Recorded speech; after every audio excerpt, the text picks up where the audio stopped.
എല്ലാ ദിവസവും 5:30 ചെറിയൊരു പ്രത്യക്ഷ പ്രാർത്ഥന, അതിൻ്റെ കൂടെ വരുന്ന അന്നത്തെ ആവശ്യത്തിന് വേണ്ടിയുള്ള നിയോഗ പ്രാർത്ഥന, അതിനു വേണ്ടിയുള്ളൊരു ഒരു വചനം, അതിൻ്റെ അന്നത്തെ എക്സ്പ്ലനേഷൻ തന്നിട്ട് നിങ്ങളെ ഞാൻ ആശീർവദിച്ചാണ് എല്ലാ ദിവസവും വിടുന്നത്.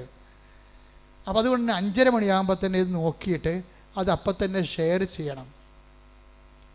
ദൈവത്തിന് വേണ്ടി നിങ്ങൾ ചെയ്യണ ഒരു ദിവസത്തെ ആദ്യത്തെ പുണ്യപ്രവൃത്തി ഇത് കാണുന്നത്, അത് ഷെയർ ചെയ്യുന്നതായിരിക്കണം. അപ്പോൾ ദൈവത്തിൻ്റെ വഴിയാണ് മറ്റുള്ളവരെ കൂടി കർത്താവിലേക്ക് നിങ്ങൾ കൊണ്ടുവരുന്നതെന്ന് ദൈവത്തിന് തോന്നിയാൽ തീർച്ചയായിട്ടും ഉടമ്പടിയുടെ ഭാരങ്ങൾ കുറഞ്ഞ് അത് ലഘുവാക്കി തരും കർത്താവ്. അപ്പം അതുകൊണ്ട് സുവിശേഷ പ്രവർത്തനം ഈ കാലത്ത് ചെയ്യാൻ കഴിയണത് വലിയൊരു അനുഗ്രഹമാണ്. പരിശുദ്ധ പരമദിവ്യകാരുണ്യത്തിന്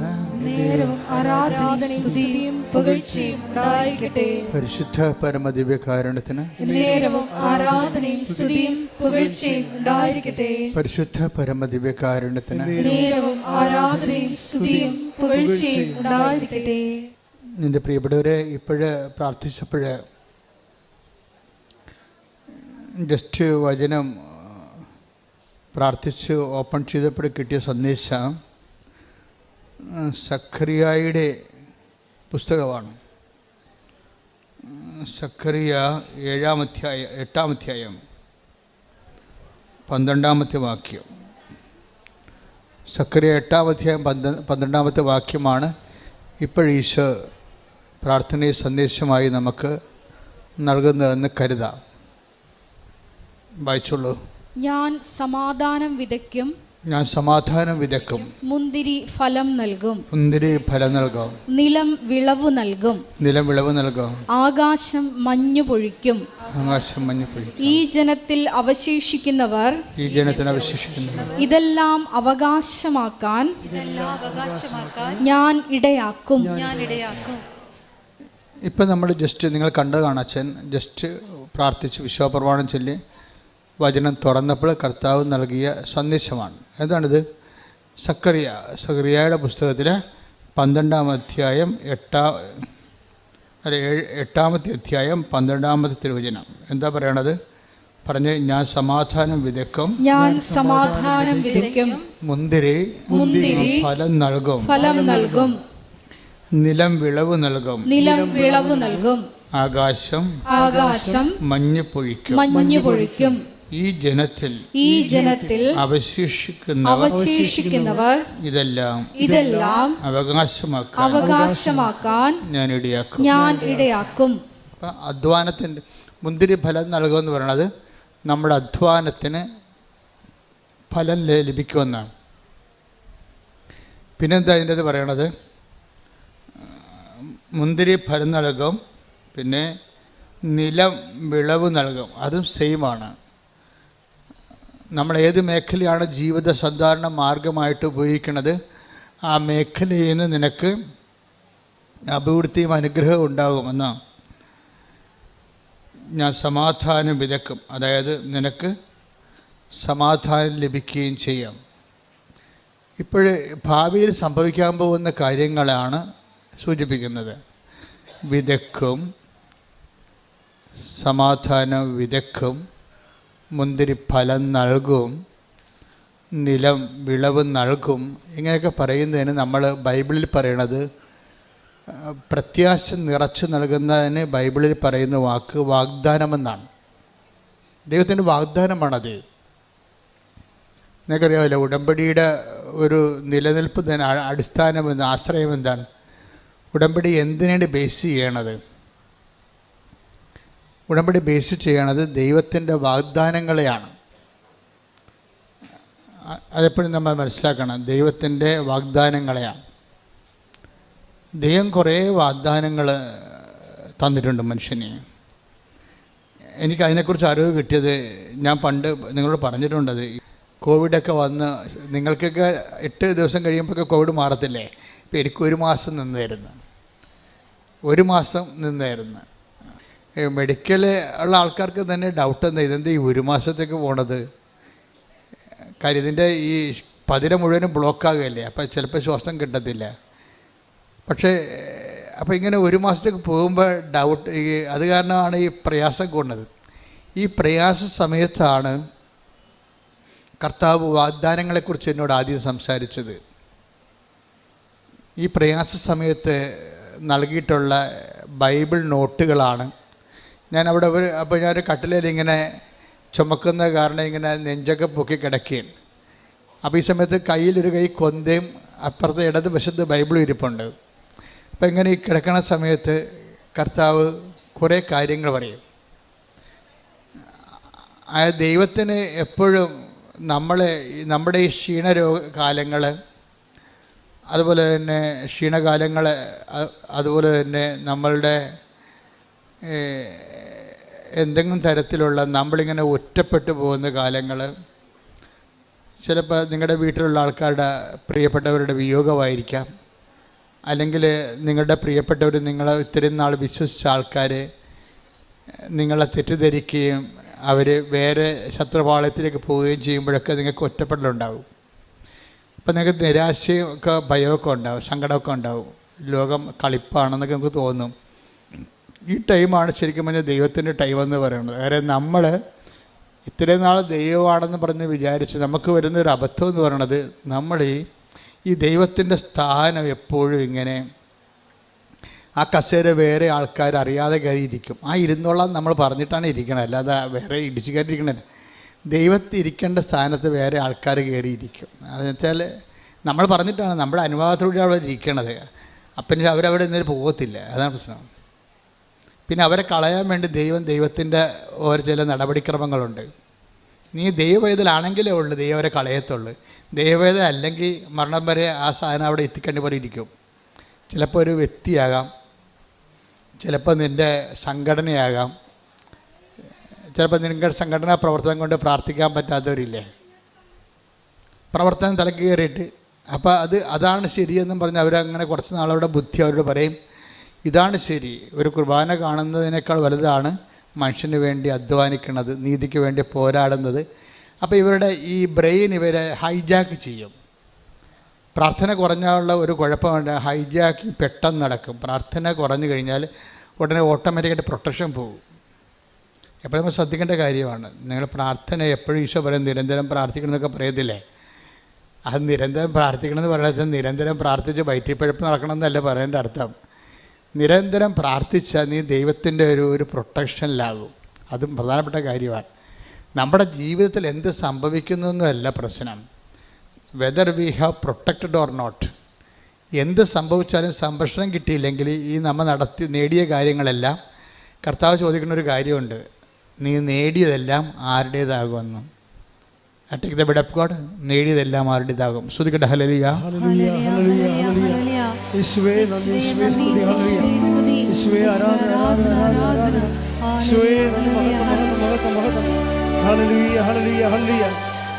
ലൂക്ക 12:20. ലൂക്ക 12:20 പ്രധാനപ്പെട്ടൊരു വാക്കാണത്. പറ. എന്നാൽ ദൈവം അവനോട് പറഞ്ഞു എന്നാൽ ദൈവം അവനോട് പറഞ്ഞു, ഭോഷ ഈ രാത്രി നിന്റെ ആത്മാവിനെ നിന്നിൽ നിന്ന് ആവശ്യപ്പെടും. അപ്പോൾ നീ ഒരുക്കി വെച്ചിരിക്കുന്നവ ആരുടേതാകും. ആരുടേതാകുമെന്ന് വെച്ചതിൻ്റെ അർത്ഥം അന്യാധീനപ്പെട്ടു പോകുമെന്നാണ്. അതാണ് വിഷയം. അന്യാധീനപ്പെട്ടു പോകുക. അന്യാധീനം വെച്ചാൽ അന്യന് അധീനമായി പോകും. അതാണ് അന്യാധീനപ്പെട്ടു പോവുക.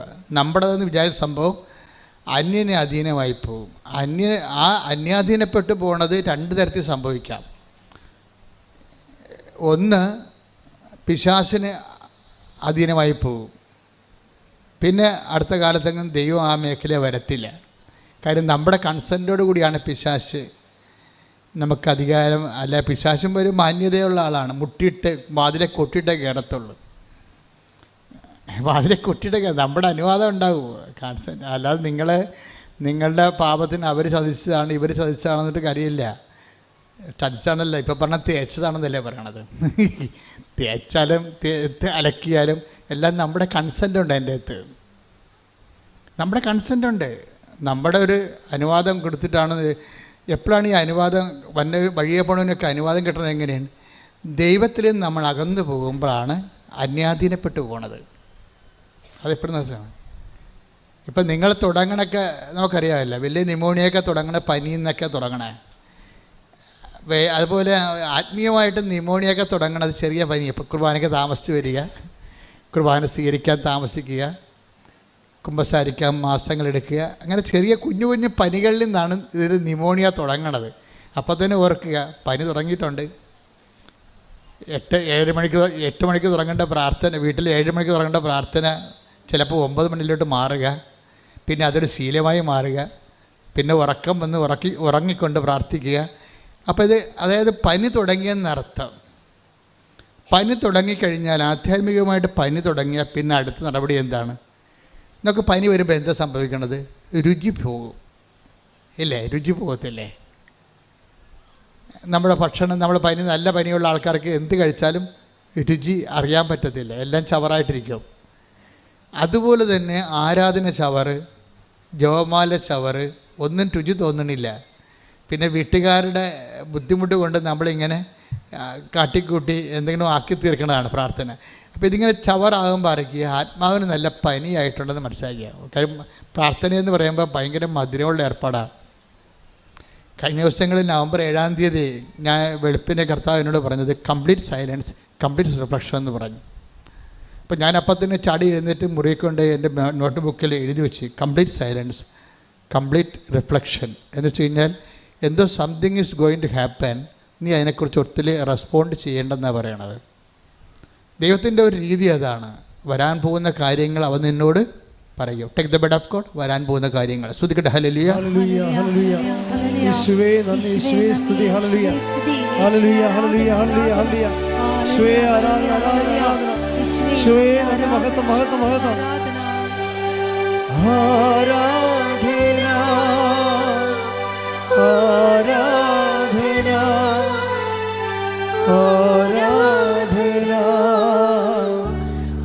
ആരാധന, ആരാധന,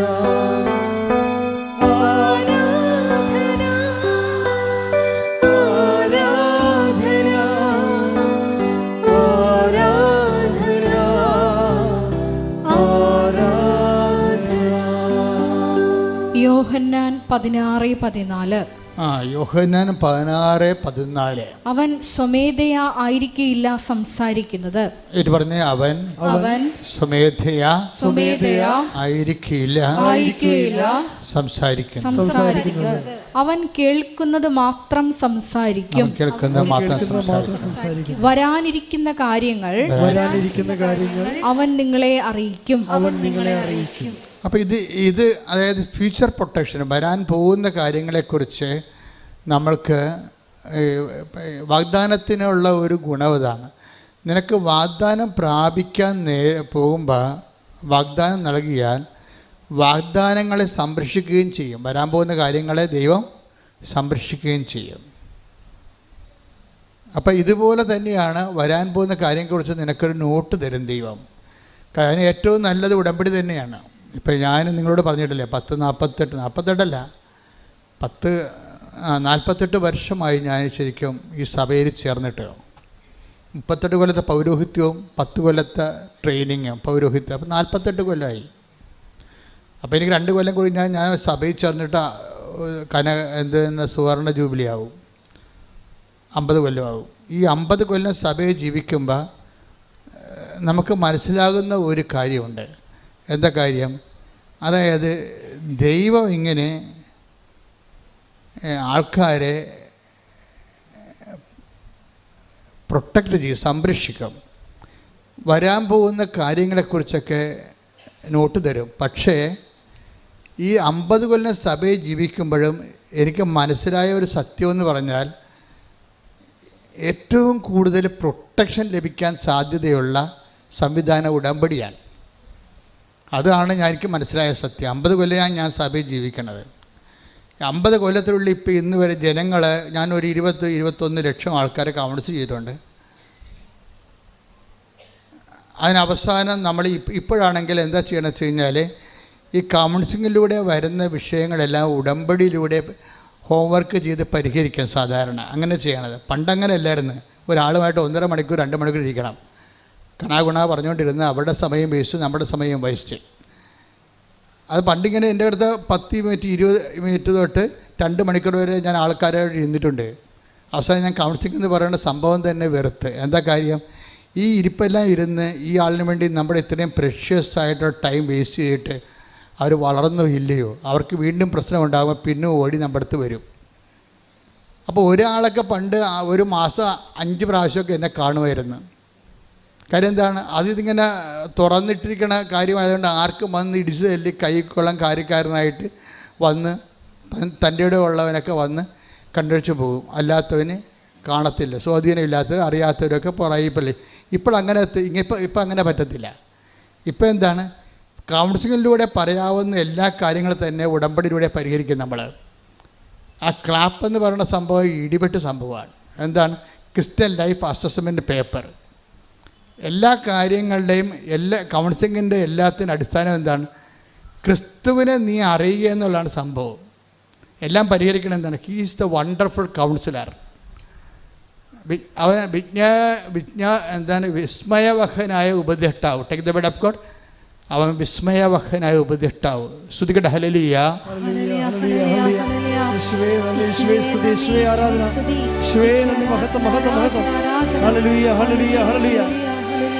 ഏശയ്യാ 9:6.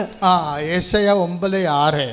എന്തെന്നാൽ നമുക്ക് ഒരു ശിശു ജനിച്ചിരിക്കുന്നു, നമുക്ക് ഒരു പുത്രൻ നൽകപ്പെട്ടിരിക്കുന്നു, ആധിപത്യം അവന്റെ ചുമലിലായിരിക്കും. വിസ്മയനായ ഉപദേഷ്ടാവ്, ശക്തനായ ദൈവം, നിത്യനായ പിതാവ്, സമാധാനത്തിന്റെ രാജാവ് എന്ന് അവൻ വിളിക്കപ്പെടും. God is the wonderful councillor. പിതാവായ ദൈവ സങ്കീർത്തനങ്ങളെല്ലാം പറയണത് God is the wonderful councillor എന്നാണ്. ദൈവമാണ് ഏറ്റവും വിസ്മയവഹന ഉപദേഷ്ടാവ്. പിന്നീട് ഈ ഉപദേശത്തിൻ്റെ സാന്ത്വനങ്ങളിലേക്ക് വചനം മാംസമാക്കിക്കൊണ്ട് ക്രിസ്തുവിനെ ദൈവം അവതരിപ്പിക്കും. അപ്പം ക്രിസ്തുവിനെയാണ് പിന്നെ ഐസയ്യാ 9:6 പറയണത്, നമുക്കൊരു ശിശു ജനിച്ചിരിക്കുന്നു, അവൻ ആരാണ്? അവൻ വിസ്മയവഹനായ ഉപദേഷ്ടാവ്. ഒക്കെ അപ്പോൾ ക്രിസ്തു ആരാണ്? കൗൺസിലറാണ്. അപ്പോൾ ഏറ്റവും വലിയ കൗൺസിലർ ആരാണ്? ക്രിസ്തുവാണ്. ഉടമ്പടി ലക്ഷ്യം വെക്കണത് ഈ ക്രിസ്തുവിനെ എങ്ങനെ ഇന്നാക്കാൻ പറ്റും അല്ലേ? ആൾക്കാരെ ഈ ക്രിസ്ത്യാനികളെ എന്താ വിളിക്കണം? ക്രൈസ്റ്റ് ഇൻ അല്ലേ? ക്രിസ്ത്യാനിയെ വിളിക്കണം എന്താണ്? Christ in. ക്രിസ്തു അകത്തുള്ളവൻ. ഈ ക്രിസ്തുവിനെ എങ്ങനെയാണ്, ഏത് ഫോർമുല ഉപയോഗിച്ചാണ് ഒരു വ്യക്തിയുടെ ജീവിതത്തിലോട്ട് കയറ്റാൻ പറ്റണതെന്നാണ് ആധ്യാത്മികമായ അന്വേഷണം. എൻ്റെ 50 കൊല്ലത്തെ അന്വേഷണമാണ്. അങ്ങനെയാണ് ദൈവം നമുക്ക് ഉടമ്പടി വെളിപ്പെടുത്തി തരണത്. ഉടമ്പടിയിലേക്ക് വരുമ്പോൾ എന്താ പറയണത്? എല്ലാ വാഗ്ദാനങ്ങളും ക്രിസ്തുവിലെ അതേ തന്നെയാണ്.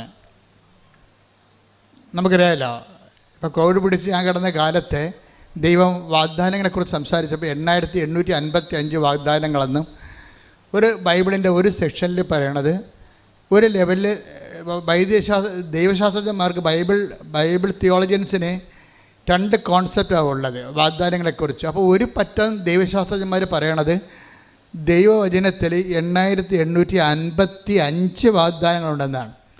മറ്റൊരു പറ്റം ദൈവശാസ്ത്രജ്ഞന്മാർ പറയണത് 8885 വാഗ്ദാനങ്ങളുള്ളതാണ്. അപ്പോൾ ഈ വാഗ്ദാനങ്ങളാണ് മനുഷ്യൻ്റെ. അപ്പോൾ അതിൻ്റെ അകത്ത് ഇമ്മാനുവൽ പ്രവചനം, ക്രിസ്തുവിൻ്റെ മനുഷ്യാവതാരം, ക്രിസ്തു നമ്മളിലേക്ക് വരണതും എല്ലാം അതിൻ്റെ അകത്ത് വാഗ്ദാനത്തിൻ്റെ ഭാഗമാണ്. അപ്പോൾ ഇത് നമ്മളെപ്പോഴും ടാർഗറ്റ് ചെയ്യേണ്ടത് ക്യാപിറ്റൽ കവനൻ്റ്, ക്യാപിറ്റലായിട്ടുള്ള പ്രോമിസ് എന്താണെന്ന് നോക്കും. അതെന്താണ്? ക്രിസ്തുവാണ്. എല്ലാ 8855 വാഗ്ദാനങ്ങളുണ്ടെങ്കിൽ ഈ 8855 വാഗ്ദാനങ്ങൾ ഒരു മനുഷ്യൻ പ്രാപിക്കാൻ പറ്റിയ ഷോർട്ട് കട്ട് എന്താണ്? ക്രിസ്തുവാണ്. ഉടമ്പടി അന്വേഷിക്കുന്നത് അതാണ്. എല്ലാ വാഗ്ദാനങ്ങളുടെയും തലപ്പെട്ട വാഗ്ദാനമായ ക്രിസ്തുവിനെ ഒരു വ്യക്തി നേടിയാൽ അവനോടുകൂടി എല്ലാം ചേർത്ത് നൽകപ്പെടും. അതുകൊണ്ടാണ് പൗലോസ് അപ്പോസ്തലൻ പറയും 2 കൊരിന്ത്യർ 1:20 എടുത്തേ. ഹല്ലേലൂയ. ദൈവത്തിന്റെ സകല വാഗ്ദാനങ്ങളും പറഞ്ഞ ദൈവത്തിന്റെ സകല വാഗ്ദാനങ്ങൾ. സകല വാഗ്ദാനങ്ങളും 8855 വാഗ്ദാനങ്ങൾ ക്രിസ്തുവിൽ അതേ എന്ന് തന്നെ. മനസ്സിലായില്ലേ? ഇത് മുഴുവനും വാഗ്ദാനങ്ങൾ. നമ്മൾ ഓരോരോ വാഗ്ദാനങ്ങൾ, ഇപ്പം പച്ചമുളക് മേടിക്കാൻ വേണ്ടി ഒരു ചേടത്തിയിടുക, അവിടെ ചേനയും പച്ചമുളകുമായിട്ടൊരു ചേടത്തി ചന്തയിരിപ്പുണ്ട് ഇല്ലേ? അവിടെ അപ്പോൾ ചേനയും അല്ലെ പുള്ളി കച്ചവടം. ചില വണ്ടി തള്ളിക്കൊണ്ട് പോകണം കണ്ടിട്ടില്ലേ? ഉള്ളി എന്നും പറഞ്ഞ് അതിൻ്റെ ഉള്ളി മാത്രമേ കാണത്തുള്ളൂ. ഞാൻ തന്നെ ഓർക്കുന്നത് എങ്ങനെ ജീവിക്കുമെന്ന് ഈ ഉള്ളി. വെളുത്തുള്ളി എന്നും പറഞ്ഞുകൊണ്ട് ഒരു വണ്ടി ഞാൻ ചേർത്തലൊക്കെ ഉണ്ടായിരുന്നു. അപ്പോൾ ഒരു 10-20 കിലോ വെളുത്തുള്ളി കിടപ്പുണ്ട്. അപ്പോൾ നമ്മൾ രാവിലെ ചെല്ലുമ്പോൾ വെളുത്തുള്ളി ആൾക്കാർ മേടിക്കുക. ഇങ്ങനെ ഇത്രയും വെളുത്തുള്ളി ആൾക്കാർക്ക് എന്തിനാണ്? പക്ഷേ വൈകുന്നേരം വരുമ്പോൾ വെളുത്തുള്ളി ഒന്നും കാണത്തില്ല. ആൾക്കാർ അച്ചാറിടാൻ മേടിച്ചുകൊണ്ട് പോയി. അതാ സംഭവം. അപ്പോൾ പക്ഷേ ഇങ്ങനെ വെളുത്തുള്ളിക്ക് ഒരു കടയിൽ പോയി, പച്ചമുളകിന് വേറെ കടയിൽ പോയി, അരിക്ക് വേറെ കടയിൽ പോയി. അപ്പോൾ ഓരോ വാഗ്ദാനങ്ങൾക്കും ഓരോ മാർഗത്തിലല്ല. അതുകൊണ്ടാണ് ബൈബിൾ പറയണത് ഈ 8855 വാഗ്ദാനങ്ങൾ നിങ്ങൾക്ക് കിട്ടാൻ വേണ്ടി ഒരു മാർഗമുണ്ട്. എന്താണ്? എല്ലാ വാഗ്ദാനങ്ങളും പറഞ്ഞേ, എല്ലാ വാഗ്ദാനങ്ങളും ക്രിസ്തുവിലെ അതേ തന്നെയാണ്. അപ്പോൾ അവിടെ നോയില്ല, യേസ് മാത്രമേ ഉള്ളൂ. Every promise is yes in Jesus. അപ്പോൾ നമ്മളെന്ത് ബുദ്ധിയുള്ളവർ എന്ത് ചെയ്യും? ബുദ്ധിയുള്ളവർ മാതാവിനോട് പറയും, അമ്മ ക്രിസ്തുവിനെയാണ് സ്വീകരിച്ചത്, ഞങ്ങൾക്കും ക്രിസ്തുവിനെയാണ് തരേണ്ടത്. പറഞ്ഞേ, അമ്മ ക്രിസ്തുവിനെയാണ് വിശ്വാസം കൊണ്ട് സ്വീകരിച്ചത്, ഞങ്ങൾക്കും എല്ലാ വാഗ്ദാനങ്ങളും അതേന്ന് പറയുന്ന ക്രിസ്തുവിനെ ഉടമ്പടി പ്രകാരം ഞങ്ങളുടെ ജീവിതത്തിലേക്ക് അങ്ങ് നൽകണമേ. അപ്പോൾ അതിന് നമ്മൾ എല്ലാ വാഗ്ദാനങ്ങളും, ഇപ്പോൾ 2 കൊരിന്ത്യർ 1:20 എല്ലാ വാഗ്ദാനങ്ങളും ക്രിസ്തുവിൽ അതേയാണെങ്കിൽ നമുക്ക് ഷോർട്ട് കട്ട് എന്താണ്? ക്രിസ്തുവിനെ മേടിക്കുക എന്നുള്ളതാണ് അല്ലേ? ഒരു മാർജിൻ ഫ്രീയിൽ പോയി കഴിഞ്ഞാൽ അല്ലെങ്കിൽ മെഗാ സ്റ്റോറിൽ പോയി കഴിഞ്ഞാൽ മിക്കവാറും ഓൾമോസ്റ്റ് എല്ലാത്തിനും നമ്മൾ ലോകം മുഴുവൻ കറങ്ങി നടക്കേണ്ട കാര്യമില്ല, അവിടെ തന്നെ ഉണ്ടാവും. സൂപ്പർ മാർക്കറ്റിൻ്റെയൊക്കെ പ്രത്യേകത അതാണ്. അതായത് എല്ലാ വിഷയവും അതിൻ്റെ തന്നെ സിംഗിൾ റൂഫിലാണ് വരണത്. അപ്പോൾ ദൈവത്തിൻ്റെ എല്ലാ വാഗ്ദാനങ്ങളും ക്രിസ്തുവിൽ അതേ എന്നാണ്. നിങ്ങൾ ക്രിസ്തുവിനെയാണ് അമ്മയെടുക്കുകയെന്ന് ഉടമ്പടി പ്രകാരം ചോദിക്കുകയാണെങ്കിൽ കാര്യം കുറച്ച് എളുപ്പമാകും. പിടിയാ, നിങ്ങളത് ശ്രദ്ധിക്കണം. നിങ്ങളിപ്പോൾ IELTS, ജോലി, വീട്, വിവാഹം, പറമ്പ്, ഇങ്ങനെ ഒത്തിരി കാര്യം ചോദിക്കുമ്പോഴും പിന്നെ നിത്യജീവൻ, അനുദിന ജീവിതത്തിൻ്റെ ആവശ്യങ്ങളും നിത്യജീവനും, അതിന് ഈ അനുദിന ജീവിതവും നിത്യജീവനും ബാധിക്കുന്നതെല്ലാം ദൈവം നൽകുന്ന വാഗ്ദാന പ്രകാരമാണ്. മനുഷ്യൻ നേടിയെടുക്കുന്ന വാഗ്ദാനമാണ് നമുക്ക് ഉള്ളമ്പടിയിലുള്ളത്. നമ്മളത് പ്രോസസ്സ് ചെയ്തെടുക്കുന്നതാണ്.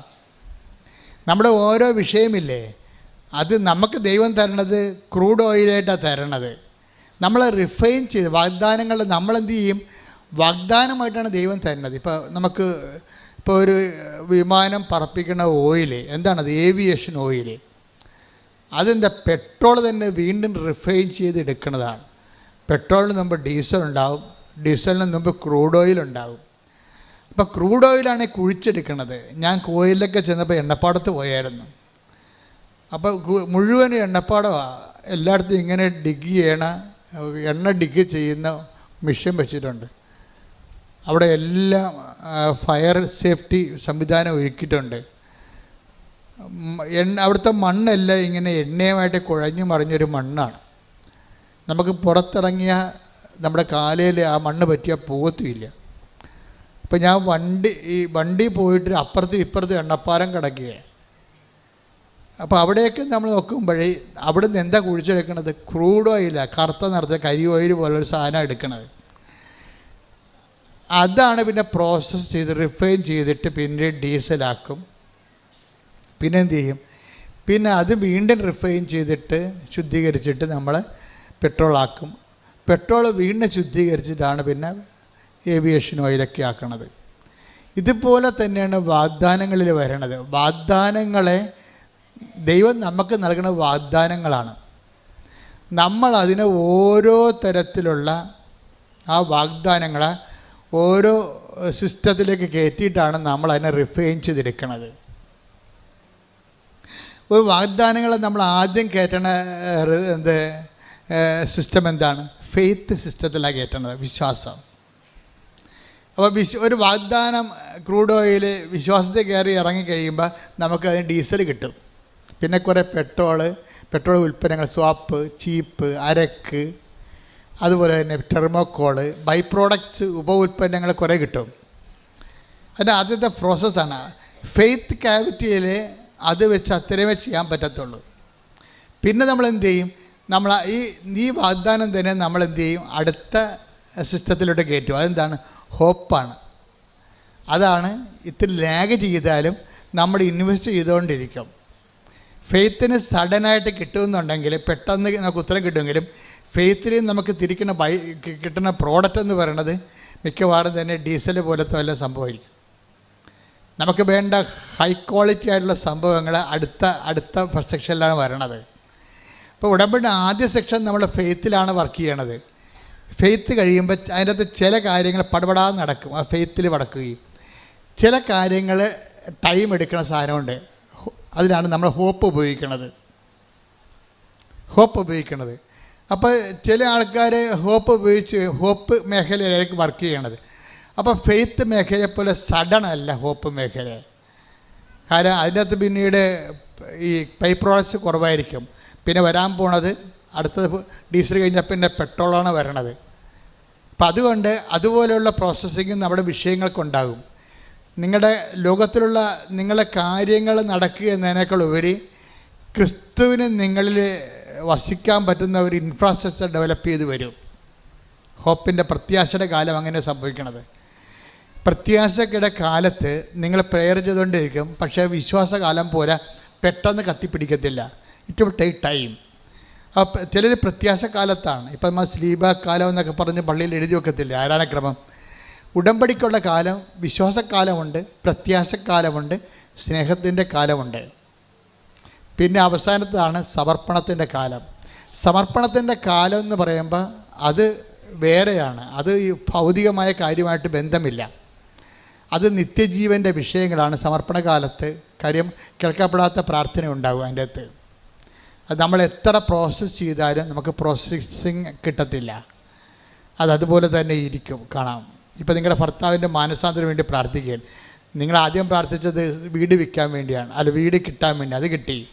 രണ്ടാമത്തെ കാലത്ത് നിങ്ങൾ മക്കൾക്ക് അഡ്മിഷന് വേണ്ടി പ്രാർത്ഥിക്കുന്നു, അത് കിട്ടി. അപ്പം നിങ്ങളിങ്ങനെ ഓരോ കാര്യം പറ്റി പ്രാർത്ഥിക്കുമ്പോൾ നിങ്ങൾ ഓർക്കും, ഞങ്ങളിങ്ങനെ ഈ ഉടമ്പടി എന്ന് പറയണത് ഇങ്ങനെ കഴിഞ്ഞ ദിവസങ്ങൾ ദീപക് എന്ന് പറഞ്ഞൊരു മനുഷ്യൻ സാക്ഷ്യം പറഞ്ഞു. ദീപക് നമ്മുടെ ചെത്തിപ്പുഴ ചങ്ങനാശ്ശേരി എന്ന്. ദീപകിൻ്റെ സാക്ഷ്യം ഞാൻ വളരെ ശ്രദ്ധിച്ച സാക്ഷ്യമാണ്. ദീപക് ഇവിടെ വന്നിട്ട് ഉടമ്പടി എടുത്തില്ല ആദ്യം. അപ്പോൾ ദീപക് അതിന് പറഞ്ഞ ന്യായം എന്ന് പറയുന്നത് ഇങ്ങനെ പല്ലുവേദനയ്ക്കും തലവേദനക്കൊക്കെയാണ് ഉടമ്പടി എടുക്കണത്.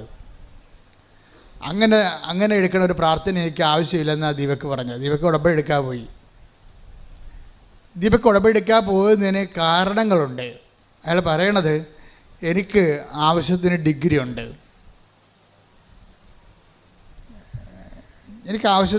ഉണ്ട്, പിന്നെ എന്താ ഉള്ളത്, എനിക്ക് ആവശ്യത്തിന് ആരോഗ്യമുണ്ട്. അതൊക്കെ ശരിയാണ്, അയാളെ കണ്ടാൽ പറയും നല്ല ആരോഗ്യമുള്ള മനുഷ്യനാണ്. പിന്നെന്താണ്, എനിക്ക് നല്ല സൗന്ദര്യമുണ്ട്, നല്ല പേഴ്സണാലിറ്റി ഉണ്ട്. അപ്പോൾ എനിക്കിപ്പോൾ ഇതിനു വേണ്ടി ഉടമ്പടി എടുത്തിട്ടൊന്നും കാണിക്കാനില്ല. അതാണ് ദീപക് തിരിച്ചു പോയത്. കാര്യം എന്താ, എനിക്ക് ആവശ്യത്തിന് എക്സ്പീരിയൻസ് ഉണ്ട് എൻ്റെ പ്രൊഫഷനിൽ. പിന്നെ എനിക്ക് ആവശ്യത്തിന് ആരോഗ്യമുണ്ട്, ആവശ്യത്തിന് പേഴ്സണാലിറ്റി ഉണ്ട്, ആര് കണ്ടാലും അക്സെപ്റ്റ് ചെയ്യണൊരു പേഴ്സണാലിറ്റി ഉണ്ട്. അപ്പോൾ എനിക്കിതൊക്കെ മതി. പിന്നെ കുറച്ച് ഹാർഡ് വർക്ക്, നമുക്ക് കുറച്ച് നമ്മളൊന്ന് ട്രൈ ചെയ്താൽ മതി, അതൊക്കെ ഓട്ടോമാറ്റിക്കായിട്ട് നടക്കും. അതിനുവേണ്ടി പ്രത്യേകിച്ച് ഉടമ്പടിയൊന്നും എടുക്കേണ്ട കാര്യമില്ല. അപ്പോൾ അയാൾക്ക് നല്ല കോൺഫിഡൻസാണ്. എന്തിൽ? അയാളുടെ കപ്പാസിറ്റിയിലുള്ള കോൺഫിഡൻസ് ഭയങ്കരമാണ്. വിദ്യാഭ്യാസം ആവശ്യത്തിനുണ്ട്, ജോബ് എക്സ്പീരിയൻസ് ഉണ്ട്, പിന്നെ എന്താ ഉള്ളത്, നല്ല ആരോഗ്യമുണ്ട്, 10 മനുഷ്യർ കണ്ട തെറ്റ് പറയാത്ത സൗന്ദര്യമുണ്ട്, പേഴ്സണാലിറ്റി.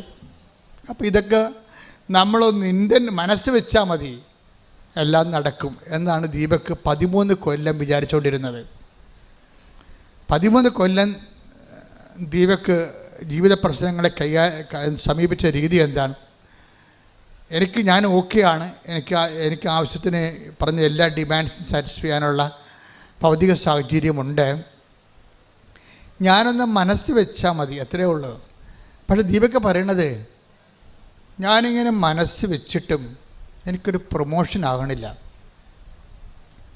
എനിക്ക് കിട്ടിയ മിനിമം ശമ്പളത്തിലൊരു ജോലി ഞാൻ ചെയ്തുകൊണ്ട് അങ്ങനെ പോവുകയാണ്. അതിൽ നിന്ന് എനിക്ക് എൻ്റെ കപ്പാസിറ്റി അനുസരിച്ച് അതിൻ്റെ ഇരട്ടി ശമ്പളം കിട്ടാനുള്ള പ്രൊമോഷൻ കിട്ടേണ്ടതാണ്. പക്ഷേ 13 ഞാൻ കിട്ടും, ഇപ്പം കിട്ടും, നാളെ കിട്ടുമെന്നും പറഞ്ഞുകൊണ്ട് ഞാൻ എൻ്റെ ആരോഗ്യത്തിലും സൗന്ദര്യത്തിലും എൻ്റെ സർട്ടിഫിക്കറ്റിലും ഒക്കെ വിശ്വസിച്ചുകൊണ്ട് ഞാനിങ്ങനെ 13 കൊല്ലം എൻ്റെ ഇത് തളയിണ്ടിരിക്കും.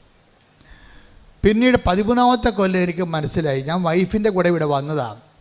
അപ്പോൾ എനിക്ക് മനസ്സിലായി, ഇവിടെ ആൾക്കാർക്ക് ഉടമ്പടിയെടുത്ത് സാക്ഷ്യം പറയണതൊക്കെ ഇങ്ങനെ ഓരോരോ കാര്യത്തിന് ഉടമ്പടിയെടുക്കേണ്ട കാര്യമില്ല. ആ സാക്ഷ്യമൊക്കെ കേട്ടപ്പോൾ അയാൾക്ക് അങ്ങനെ ഇഷ്ടപ്പെട്ടില്ല. കാര്യം മനുഷ്യന്മാരൊക്കെ ഓരോ സാക്ഷ്യം പറയേണ്ടത് അയാളേക്കാൾ ക്വാളിറ്റി കുറഞ്ഞ മനുഷ്യരാണ്. അതാണ് പുള്ളി നോക്കണത്.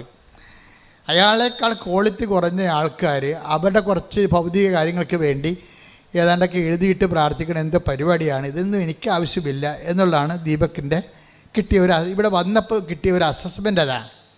അതുകൊണ്ട് അദ്ദേഹം 2 പ്രാവശ്യം ഉടമ്പടി എടുക്കാൻ പോയി. പക്ഷേ ലൈഫിനാണെങ്കിൽ ഒരു മാറ്റമില്ല. തൻ്റെ പഴയ ജോലിയും ആ മിനിമം ശമ്പളവും ഒക്കെ ആയിട്ട് ജീവിക്കുന്നു. പക്ഷേ കുഞ്ഞുങ്ങളൊക്കെ വളർന്നു വരണ കാരണം കൂടുതൽ ഫൈനാൻസ് സാമ്പത്തികം വേണം. പക്ഷേ അതായിരിക്കും മുടക്കാൻ പറ്റണില്ല. തൻ്റെ കഴിവനുസരിച്ച് ജോലി കിട്ടണില്ല, അതിനെ പറ്റിയ ഉയർന്ന ജോലി കിട്ടണില്ല. എല്ലാ ഇൻ്റർവ്യൂവിനും പോകും, അവർ ഓക്കെ ആണെന്ന് പറയും, പക്ഷേ ജോലി കിട്ടത്തില്ല. എന്നിട്ട് പഴയ ജോലി തന്നെ കണ്ടിന്യൂ ചെയ്യും. അങ്ങനെ 13 വർഷം കഴിഞ്ഞപ്പോഴാണ്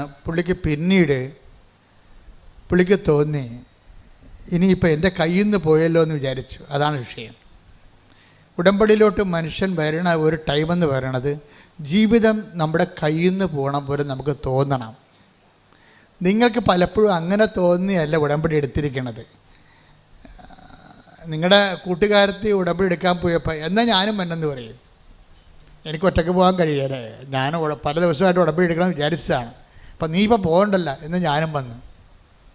എന്നിട്ട് ഒന്ന് ആലപ്പുഴ വരികയും ചെയ്യാം, പറ്റുമെങ്കിൽ ഒന്ന് ബീച്ചിൽ പോവുകയും ചെയ്യാം, അല്ലെങ്കിൽ ഉടമ്പടി എടുത്ത്. അപ്പോൾ അവർ തർക്കിക്കണ ഇതാണ്, ആദ്യം ഹൗസ് ബോട്ടിൽ പോയിച്ചും അത് ഉടമ്പടി എടുക്കണം, അത് ഉടമ്പടി എടുത്തിട്ട് ഹൗസ് ബോട്ടിൽ പോകണം. അതാണ് പ്രശ്നം. വേറെ പ്രശ്നങ്ങളൊന്നുമില്ല പാവത്തുങ്ങൾക്ക്.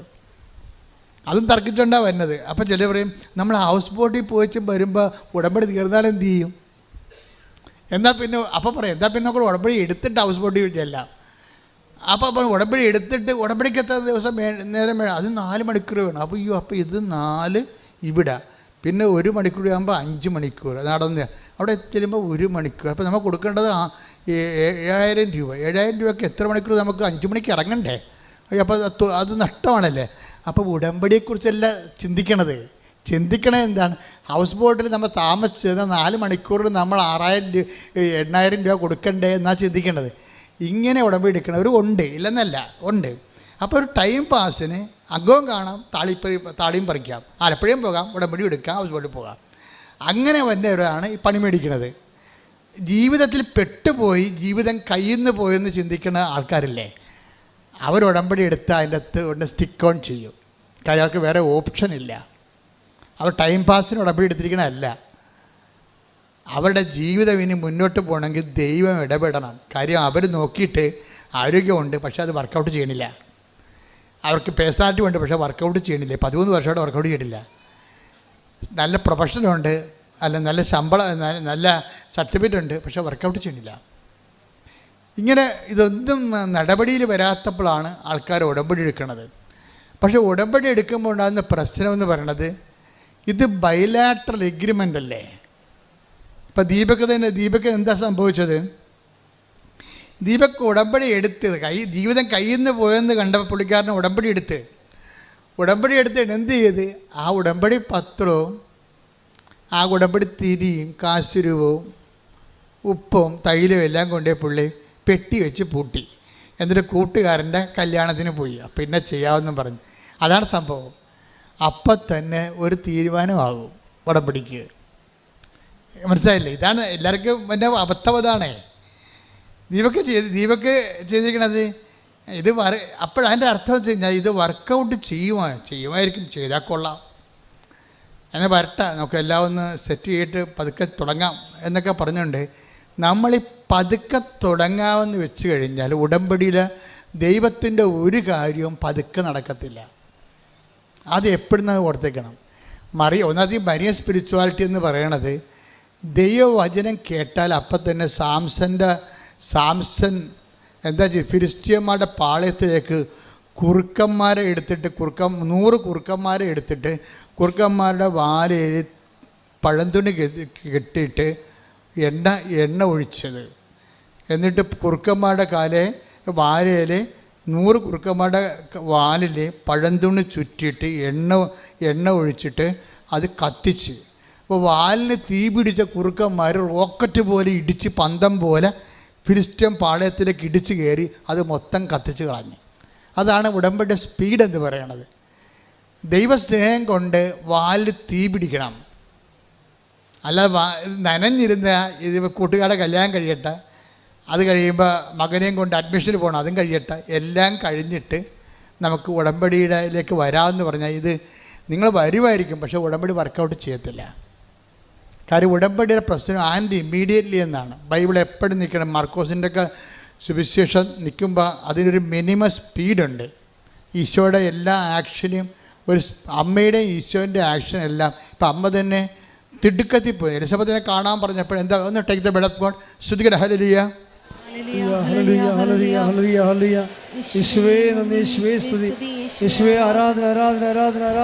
ലൂക്ക 1:39 കേട്ടോ. ആ ദിവസങ്ങളിൽ മറിയം യൂദയായിലെ മലമ്പ്രദേശത്തുള്ള ഒരു പട്ടണത്തിലേക്ക് തിടുക്കത്തിൽ യാത്ര പുറപ്പെട്ടു. അപ്പം മറിയം പോകുമ്പോൾ യാത്ര പുറപ്പെട്ടെന്ന് പറഞ്ഞാൽ മതി. അത് തിടുക്കം പറയേണ്ട ഒരു കാര്യം അവിടെ ഇല്ല. ആ തിടുക്കം പറഞ്ഞില്ലെങ്കിൽ ആ ബൈബിളിൽ നിന്ന് ആ വചനം നിന്നോളും. സപ്പോർട്ടീവാണ്.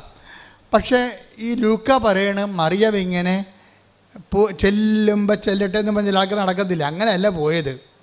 എന്താണ്, ഇടിച്ച് കുത്തി ഒറ്റ പോക്കാണ് പോയത്. അതായത് റോക്കറ്റ് സ്പീഡാണ്. ഉടമ്പടിയിൽ നിങ്ങൾ കൈകാര്യം ചെയ്യുന്ന സ്പീഡാണ് ഉടമ്പടിയുടെ ഉടമ്പടി ഫയർ ആകുന്നതിൻ്റെ ഒരു മോഡ് അതാണ്. അപ്പോൾ എപ്പോഴും നമ്മൾ ചെയ്യണം, ഉടമ്പടി ചെയ്യുമ്പോൾ തളർന്നു കുത്തി ഇനി ആർക്കാണ് ഈ പത്രം കൊടുക്കേണ്ടത്, ആര് മേടിക്കുക, അവരിങ്ങോട്ടേക്കാണ് തിരിച്ചു തരിക, ഇങ്ങനെ അളിഞ്ഞ മോന്ത്യമായിട്ട് ഉടമ്പടി ചെയ്താൽ നിൻ്റെ ജീവിതം ഇങ്ങനെ അളിഞ്ഞിരിക്കുകയുള്ളത്. അതുകൊണ്ടാണ് ഞാൻ പറഞ്ഞത്, ആദ്യമേ നിങ്ങൾ ഈ പത്രം വെച്ച് പ്രാർത്ഥിക്കണം. ഇവിടെയൊക്കെ ആദ്യം സിംഹങ്ങളാണ് ഇവിടെ ഉടമ്പടി എടുത്തിരിക്കുന്നത്. അത് അവർക്ക് ഉടമ്പടി എടുക്കുമ്പോൾ തന്നെ തന്നെ ഒരു ദിവസം ഒരു ആങ്ങളെയും പെങ്ങളും ഞാൻ നോക്കുമ്പോൾ ഒരു പള്ളിയിൽ ബൈക്കിൽ പോവുകയാണ്. പെങ്ങൾ പുറകെ ഇരിക്കുന്ന ആങ്ങളെ വണ്ടി ഓടിക്കണം. രണ്ടും ചെറുപ്പക്കാരാണ്, 10, 22, 23 വയസ്സുണ്ട്. ഇതുങ്ങൾ എന്താ ചെയ്യണം നോക്കുമ്പോൾ പള്ളി കൊണ്ടുവന്ന് ബൈക്ക് ഇറങ്ങി വെച്ചും പടപടാന്ന് പള്ളി പിരിയണ സമയത്ത് തന്നെ എല്ലാവർക്കും പ്രാർത്ഥിച്ച്, അമ്മയുടെ പത്രമാണ്, നിങ്ങളുടെ ജീവിതം മറിക്കും, നിങ്ങളത് വായിക്കണം, മറ്റവർക്ക് വായിച്ചതിന് ശേഷം കൊടുക്കണം എന്നൊക്കെ പറഞ്ഞ് പഠനം കൊടുത്തിട്ട് അവരപ്പത്തേന് അടുത്ത വണ്ടി 5 മിനിറ്റ് 10 മിനിറ്റ് കൊണ്ട് അവർ ആ മിഷൻ കറക്റ്റ് ചെയ്തിട്ടും അടുത്ത പള്ളി ആ പള്ളി ഇപ്പോൾ എപ്പോഴാണ് പിരിയുമെന്ന് അവർക്ക് അറിയത്തില്ല. ആ പള്ളി പിരിയുമ്പോൾ അവിടെ എത്തണം, അടുത്ത പള്ളി എത്തണം. അപ്പോൾ ഇങ്ങനെ ഈ വാലിൽ തീ പിടിച്ച കുറുക്കന്മാരെപ്പോലെ ഈ സാധനം ചെയ്യണത്. അപ്പം അങ്ങനെ വരുമ്പോൾ അതായത് ഉടമ്പടി വരുമ്പോൾ ഉടമ്പടിയുടെ എല്ലാ കാര്യവും അങ്ങനെയാണ്. ആ രോഗിനെ കാണണം, അച്ഛൻ പറഞ്ഞിട്ടുണ്ട്, രോഗിനെ കാണണമെന്ന് പറഞ്ഞിട്ടുണ്ട്. എവിടെ ഇപ്പം രോഗികൾ വല്ലയിടത്തും ഉണ്ടായി, ഇന്ത്യയിൽ രോഗി വല്ലയിടത്തും ഉണ്ടാകുന്നു, ഇന്ത്യയിലെ രോഗികൾ വല്ലയിടത്തും ഉണ്ടാകുന്നു. എവിടെയാണ് കൊച്ചമ്മ ചേച്ചി വല്യമ്മ ആശുപത്രി പോയിട്ട് വന്നാ, അമ്മ എന്താണ് വല്യമ്മ ആശുപത്രിയിലായിരുന്നില്ല വന്നാ, എന്തായാലും ഇവർക്ക് ആശുപത്രി പോകാൻ കഴിയില്ല, വീട്ടിലാകുമ്പോൾ പോയാൽ മതിയല്ല. അപ്പം ഇങ്ങനെ ഉഡായിപ്പ് കാണിച്ചാൽ ഉടമ്പടിയിലെ സംഗതി കുഴപ്പമാകും. ഉടമ്പടി ആയാൽ നിങ്ങൾ എന്ത് ചെയ്തു എന്നല്ല ചോദിക്കണത്, നിങ്ങളത് എന്ത് സ്പിരിറ്റിൽ ചെയ്തു എന്നാണ് ചോദിക്കണത്, എന്ത് അരൂപിലാണ് ചെയ്യുന്നത്. ഇനി പ്രത്യാശക്കാലമാകുമ്പോൾ വിശ്വാസത്തിൻ്റെ കാലത്തിന് കുഴപ്പമില്ല, ദൈവം പ്രവടാന്ന് ഇൻസെൻറ്റീവ് ചെയ്യും. വിശ്വാസത്തിൻ്റെ കാലത്തിൻ്റെ ഗുണമെന്ന് പറയണത് പ്രവടാന്ന് കുറേ അനുഗ്രഹം കിട്ടും, എന്നിട്ട് പെടേന്ന് നിൽക്കും, സ്വിച്ചിട്ട പോലെ നിൽക്കും. നമ്മുടെ ഇപ്പോഴത്തെ മഴ പോലെ ഇപ്പോഴത്തെ മഴ പോലെ സ്വിച്ചിട്ട പോലെ നിൽക്കും. വരും ഇങ്ങനെ ഉരുടുമെന്നും പറഞ്ഞ് വരും, സ്വിച്ചിട്ട പോലെ സഡൻ ബ്രേക്ക് ആകും. ഉടമ്പടി ആദ്യത്തെ 3-4 ആഴ്ചകളെ ഇടിവിട്ട് പോലെ പൊടാതെ ഇങ്ങനെ കവളാസ് പൊട്ടണ പോലെ പൊട്ടും. പിന്നെ ഒറ്റ നിപ്പാണ്, പിന്നെ അനങ്ങത്തിൽ ഈ സംഭവം. എന്താണ്? വിശ്വാസകാലം കഴിഞ്ഞു, ഇനി പ്രത്യാശകാലമാണ്. ഈ പ്രത്യാശക്കാലത്ത് പറയുമ്പോൾ ദൈവം ആ സമയത്ത് വാച്ച് ചെയ്യണത് നിന്നെ വാച്ച് ചെയ്തുകൊണ്ടിരിക്കും. ഈ പ്രത്യാശക്കാലത്ത് നീ എന്ത് ചെയ്ത്? മിക്കവാറും ദൈവാനുഗ്രഹം കൊണ്ടൊരു 60% ആൾക്കാർ കിടന്ന് ഉറക്കമായിരിക്കും പ്രത്യാശക്കാലത്ത്. അപ്പോൾ അതൊക്കെ ചെയ്തതാണ്, എല്ലാ കാര്യവും അച്ഛൻ പറഞ്ഞ പോലെയൊക്കെ ചെയ്ത്, അവിടെ കാണിച്ചന്മാർ പറഞ്ഞ പോലെയൊക്കെ എല്ലാം ചെയ്തായിരുന്നു. പക്ഷെ കാര്യമൊന്നും നടക്കുന്നില്ല. അപ്പോൾ അവർക്ക് തളർന്നവർ, മനസ്സിടിഞ്ഞവർ, അതിൽ മിക്കവാറും തളച്ച് ഉറങ്ങി. ഈ ടൈമിന് ദൈവം സെസ് ഏർപ്പെടുത്തിയിട്ടുണ്ട്. എന്ന് വെച്ചാൽ ഒരുമാതിരിപ്പെട്ട അലപലാദികളെല്ലാം ഉടമ്പടിയിൽ നിന്ന് മാറ്റും. കാര്യം ഉടമ്പടി ദൈവമായിട്ടുള്ള ഏർപ്പാടല്ലേ, അത് ബയലാറ്ററൽ എഗ്രിമെൻ്റ് അല്ലേ.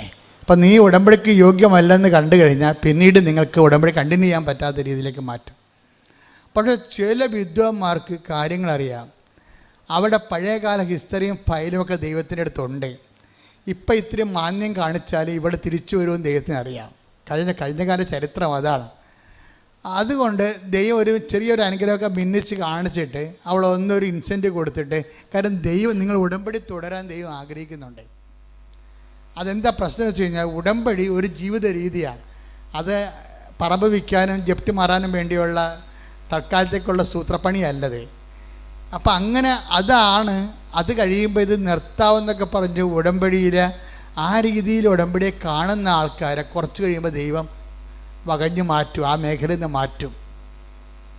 എന്നിട്ട് ദൈവം നിലനിർത്തും, ബാക്കിയുള്ള 40% നിലനിർത്തും. ഈ 40%-ക്കുറിച്ചാണ് സക്കറിയ ഇന്ന് പറയണത്. സക്കറിയ ഞാൻ കണ്ടില്ലേ, ഞാൻ കണ്ണും പൂട്ടി വചനം എടുത്തപ്പോൾ എന്താ പറയണത്? അവശേഷിക്കുന്നവർ അവകാശം. Take the word of God. സക്കറിയ 8:12. സക്കറിയ 8:12. എന്താ? ഞാൻ സമാധാനം വിതയ്ക്കും. ഞാൻ സമാധാനം വിതയ്ക്കും. മുന്തിരി ഫലം നൽകും. നിലം വിളവ് നൽകും. ആകാശം മഞ്ഞു പൊഴിക്കും. ഈ ജനത്തിൽ അവശേഷിക്കുന്നവർ ഇതെല്ലാം അവകാശമാക്കാൻ ഞാൻ ഇടയാക്കും. അതാ വിഷയം. അവശേഷിക്കുന്നവരാണ് അവകാശം പ്രാപിക്കുന്നത്, അല്ലാതെ ആരംഭശൂരത്വം കാണിക്കുന്നവരല്ല. ഈ ആരംഭശൂരത്വക്കാരെ കർത്താവിന് നല്ലവണ്ണം അറിയാം. അതുകൊണ്ട് തന്നെ അനുഗ്രഹം ആദ്യത്തെ ഒരു സെക്ഷൻ കഴിഞ്ഞിട്ട് സ്വിച്ചിട്ട പോലെ അനുഗ്രഹം നിൽക്കും. പ്രത്യാശയുടെ സമയത്തേക്ക് ചെല്ലുമ്പോൾ ഇത് ലാഗ് ചെയ്യും. എന്നിട്ട് 60% പേര് പിരിഞ്ഞു പോരും. പിരിഞ്ഞു പോണതല്ല, പിന്നീട് ഒരിക്കലും ആലപ്പുഴ വരത്തില്ല. അതാണ് സംഭവം. അത് ഇവിടെ ഈ ഉടമ്പടിക്ക് മാത്രമുള്ളതല്ല, ദൈവമായിട്ട് ബന്ധമുള്ള എല്ലാ വിഷയവും അങ്ങനെയാണ്. ആദ്യം കുറച്ച് ഇൻസെൻറ്റീവ് കാണിക്കും, അപ്പോൾ കുറേ ആൾക്കാർ വെക്കാനായാലും വെള്ളം വീഞ്ഞാക്കും. അതുപോലെ തന്നെ കടനിമിത്തം നടക്കും. അതുപോലെ തന്നെ മത്സ്യങ്ങൾ വർദ്ധിപ്പിക്കും. അങ്ങനെ കുറേ അത്ഭുതങ്ങൾ നടന്നു കഴിയുമ്പോൾ ഒത്തിരി പേര് കർത്താവിലേക്ക് വരും. കുറേ അണ്ണന്മാർ ശിഷ്യന്മാരാകും. ആ ശിഷ്യന്മാരുടെ കൂട്ടത്തിൽ കുറച്ച് കഴിയുമ്പോൾ ഈ സ്നേഹത്തിൻ്റെ കാലം തുടങ്ങും. പ്രത്യാശയുടെ കാലം കഴിഞ്ഞ് പിന്നെ വേണ്ടത് കുറച്ചുകൂടി ബുദ്ധിമുട്ടാണ്. എന്താ കാര്യം? അവിടെ സ്നേഹം മാത്രമേ ഇൻവെസ്റ്റ് ചെയ്യത്തുള്ളൂ. അവിടെ നിങ്ങളുടെ ജോലി, വീട്, വിവാഹം, അങ്ങനെ ഒരു കാര്യവും ദൈവം അഡ്രസ്സ് ചെയ്യത്തില്ല. ദൈവം നോക്കും നിൻ്റെ സ്നേഹം വളർന്നു എന്ന് നോക്കും. അതാണ് സ്നേഹത്തിൻ്റെ കാലം എന്ന് പറയണത്. ഉടമ്പടിയുടെ സ്നേഹത്തിൻ്റെ കാലത്ത് നോ സൈൻ, അടയാളമൊന്നുമില്ല. ആശുഷ ജീവിതം ഇങ്ങനെ പോകും. പണ്ടുമ്പോൾ ഉടമ്പടി എടുക്കാഞ്ഞ കാലത്ത് എങ്ങനെയായിരുന്നു, ഏതാണ്ട് അതുപോലെയൊക്കെ തന്നെ പോകും. അപ്പം ദൈവം പരിശുദ്ധാത്മാവ് ഉണ്ടെങ്കിൽ ദൈവം പറയും ഇത് സ്നേഹത്തിൻ്റെ കാലമാണ്. ഇവിടെ നമ്മുടെ ഈ ഡിപ്പോസിറ്റ് എന്ന് പറയുന്നത് സ്നേഹം മാത്രമാണ്. ജോലിക്ക് വേണ്ടിയുള്ള പ്രാർത്ഥന ഒന്നും ഏക്കത്തില്ല. കൊച്ചുണ്ടാകാൻ വേണ്ടി പ്രാർത്ഥിക്കുന്നു, കല്യാണം കിട്ടാൻ വേണ്ടി പ്രാർത്ഥിക്കുന്നു. അതൊക്കെ നീ നേരത്തെ ഫെയ്ത്ത് കാലത്ത് പ്രാർത്ഥിച്ചതാണ്. ഇപ്പം അതിനൊന്നും അടയാളമില്ല. ഇപ്പം തോന്നണത് നിനക്ക് ദൈവത്തോട് സ്നേഹമുണ്ടോ എന്നേ നോക്കത്തുള്ളൂ. അതാണ് സ്നേഹത്തിൻ്റെ കാലം. ഈ സ്നേഹത്തിൻ്റെ കാലം എന്ന് പറയുന്നത് ഒരു 1.5 കാലമാണ്. കാര്യം ഇതെന്ന് പറയണത് ഒരു 20% സർവൈവിങ് കിട്ടും ഇതിനകത്തുനിന്ന് സ്നേഹത്തിൻ്റെ കാലത്ത്. ഇവിടെ ഒരു അവശേഷിക്കുന്ന ആൾക്കാരുണ്ട്, അവശേഷിക്കുന്നവർ അവകാശം പ്രാപിക്കുന്ന ഒരു കാലമുണ്ട്. ഈ സ്നേഹത്തിൻ്റെ കാലത്ത് വരണത് ഇതിന് കാരണമുണ്ട്. സ്നേഹത്തിൻ്റെ കാലത്തിന് മുമ്പ് ഉണ്ടാകുന്ന വിഷയം, സ്നേഹത്തിൻ്റെ കാലം എങ്ങനെ തുടങ്ങണത്? സ്നേഹത്തിൻ്റെ കാലം തുടങ്ങണത് ശരിക്കും പറഞ്ഞാൽ മറ്റുള്ളവർ ഉടമ്പടിയെക്കുറിച്ചും മറ്റുള്ളവർ നീ എടുത്ത ഉടമ്പടിയെക്കുറിച്ചും നിന്നോട് സംസാരിക്കും. അപ്പോൾ നീ തീഷ്ണത കൊണ്ട് തുള്ളിച്ചാടും. ഉടമ്പടി എടുത്തിട്ടുള്ള ആൾക്കാർ തന്നെ നിന്നോട് വന്ന് സംസാരിക്കും ഉടമ്പടിയെക്കുറിച്ച്. അപ്പോൾ എന്തെന്നില്ലാത്ത ഉണർവോടുകൂടി നീ പഴയ നിനക്കൊന്നും കിട്ടിയില്ലെങ്കിലും, വീട് വെച്ചില്ലെങ്കിലും, IELTS പാസ്സായില്ലെങ്കിലും നീ ദൈവത്തോടുള്ള സ്നേഹത്തിൽ കുതിച്ചു ചാടിക്കൊണ്ട് കർത്താവിന് വേണ്ടി ജീവിക്കാൻ നോക്കും. അത് കർത്താവാണെന്ന് പറയുന്ന വേദം. അതാണ് സ്നേഹത്തിൻ്റെ കാലം തുടങ്ങണത്. Take the word of God, അത് കർത്താവാണ്. 21:7 സ്തുതിക്കട്ടെ. Hallelujah, hallelujah, hallelujah. യേശുവേ നന്ദി, യേശുവേ സ്തുതി, ഹല്ലേലൂയ. യേശുവേ ആരാധന, ആരാധന, ആരാധന, ആരാധന. യോഹന്നാൻ 21:7. യോഹന്നാൻ 21:7. യേശു സ്നേഹിച്ചിരുന്ന ആ ശിഷ്യൻ പത്രോസിനോട് പറഞ്ഞു, അത് കർത്താവാണ്. മനസ്സിലായില്ലേ? യോഹന്നാൻ പോലും അറിഞ്ഞു കാണത്തില്ല ഇത് എന്താ എഴുതി വെക്കണമെന്ന്. അതിങ്ങനെ കാലങ്ങൾ ചെല്ലുന്തോറും ഇങ്ങനെ വചനം പ്രസവിച്ചുകൊണ്ടേയിരിക്കും. വചനത്തിൽ തന്നെ മദർ വേർഡെന്ന് പറഞ്ഞ സംഭവമുണ്ട്. മദർ വേർഡ് എല്ലാ ദിവസവും വചനം പ്രസവിക്കും. ഓരോരോ കുഞ്ഞുങ്ങൾ മനുഷ്യാവതാരം ചെയ്ത് വരും. നമ്മുടെ ജീവിതാനുഭവങ്ങളുടെ മനുഷ്യാവതാരം, വചനത്തിൻ്റെ മനുഷ്യാവതാരം ഭയങ്കരമായ ഒരു വിസ്മയക്കാഴ്ചയാണ്. ഇവിടെ എന്താ സംഭവിച്ചിരിക്കുന്നത്? പശുവും ചത്ത്, മോരിലെ പുളിയും പോയി, എല്ലാവരും ചാടി വള്ളത്തിൽ കയറി അവിടെ പഴയ ജീവിതത്തോടെ അവർ പോയി. ശിഷ്യന്മാരെല്ലാവരും പഴയ പണിക്ക് പോയി. യേശുവിൻ്റെ കൂടെ പോയിട്ട് പണ്ടൊക്കെ അപ്പം വർദ്ധിപ്പിച്ചൊക്കെ നുണഞ്ഞുകൊണ്ടൊക്കെ പറഞ്ഞുകൊണ്ടിരിക്കുകയുണ്ട്. പണ്ട് അപ്പം വർദ്ധിപ്പിച്ചാൽ ഞങ്ങൾ തിന്നാനും ഭയങ്കര മധുരമായിരുന്നു, അത് മീൻ കിട്ടിയായിരുന്നു, അത് വറുത്തമീൻ കിട്ടിയാന്നൊക്കെ പറഞ്ഞിട്ട് വള്ളത്തിൽ പറഞ്ഞ് കുത്തിരുന്ന് പണ്ടത്തെ ആധ്യാത്മിക അനുഭവങ്ങളൊക്കെ പറഞ്ഞുകൊണ്ടിരിക്കുകയാണ്. പെട്ടെന്ന് ഒരാളിങ്ങനെ ഈ വെളുപ്പാങ്കാലത്ത് കടലിൻ്റെ അരികിൽ നിൽക്കണ കാണും. ഇവന്മാർ അങ്ങനെ പല ആൾക്കാരും കടപ്പുറത്ത് വരുന്നതാണ്.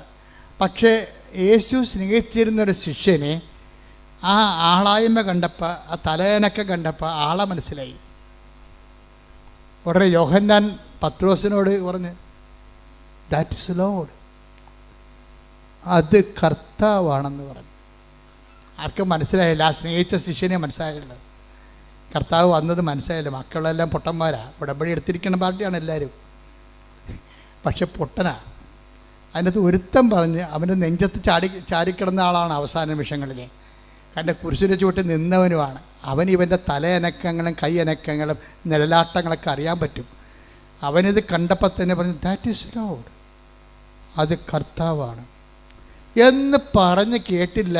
10 ദിവസം നോക്കുമ്പോൾ തനിക്ക് തുണിയില്ലാതിരിക്കുന്ന വെള്ളത്തെ അവൻ ചാടി പുറങ്കുപ്പായി എടുത്തിട്ടേച്ച് ഒറ്റ ചാട്ടം വെള്ളത്തിലോട്ട്.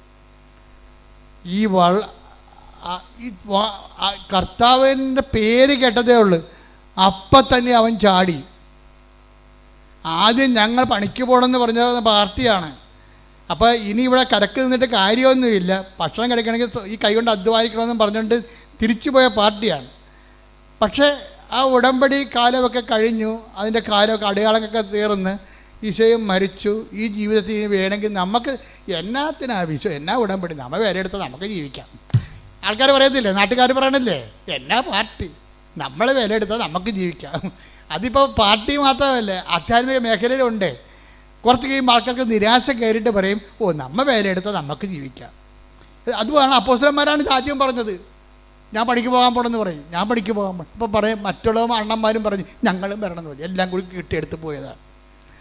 എല്ലാവരും കെട്ടിയെടുത്ത് പോയെങ്കിലും കർത്താവിൻ്റെ രീതി വെച്ചാൽ കർത്താവിന് ഇവിടെ ഇൻവെസ്റ്റ്മെൻറ്റ് അറിയാം നല്ലവണ്ണം.